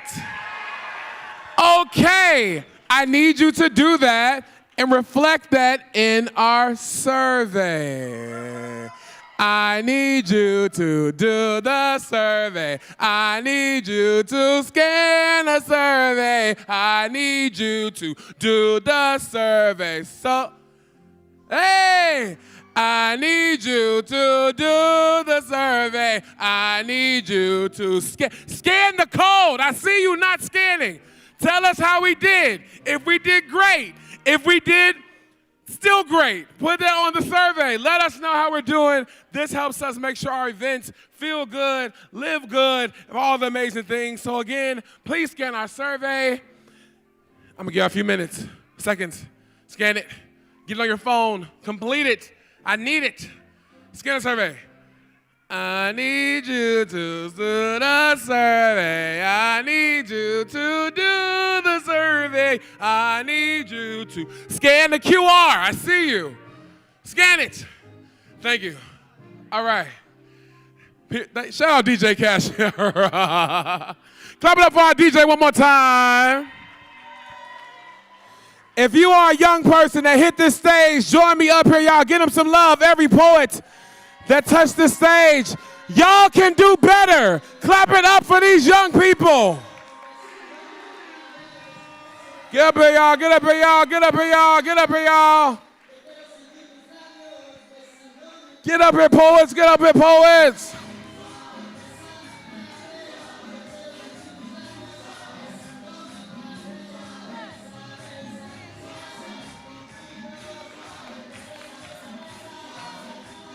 Cut the music, Cash. Cash, cut the music. Cash, cut the music, cut the music, cut the music, cut the music. Y'all, we're at the end of the damn night. Clap for these poets, y'all. They just slammed for 2 damn hours for y'all. Make some noise. Thank you. Act like we at You Speaks. Jesus Christ. All right. Vanya. What's tea? Check, check, check. Okay, it's song. Give some love to the poet. My God, what a crazy slam season it's been. Each and every one of you are so, so phenomenal. Thank you for sharing your stories, for being brave and courageous and speaking truth to power. I am excited about the future because I know y'all are leading us forward. Okay, so I'm gonna announce our top 6 poets that will be making up the BMV team. Before I do that, we do have 2 poets that did make the top 6, but won't be able to join the BNV team this year, so I just wanna give them some love. And that is Aylin and Zoe. Make some noise. Woo, please step forward. Okay, and now I am going to read the 6 folks making our BNV team this year from a score of low to high. Once I say your name, please step forward, okay? Coming in 6th place, we have Anika. Make some noise. Next, we have Dawn. Make some noise. Next, we have Sehena. Yo.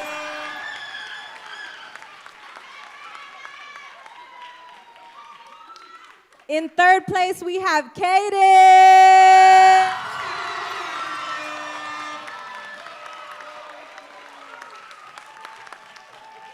In 2nd place, we have Sophie.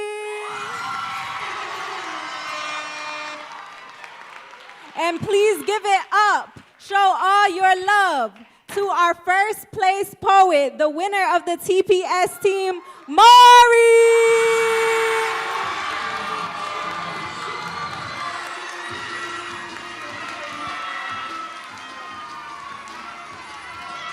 Woo!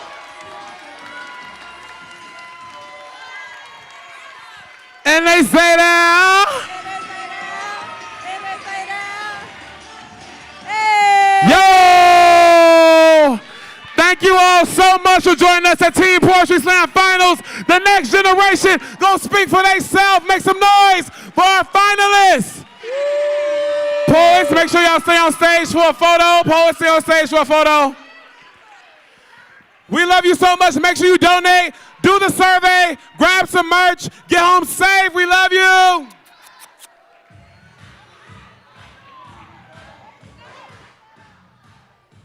Yo, photo.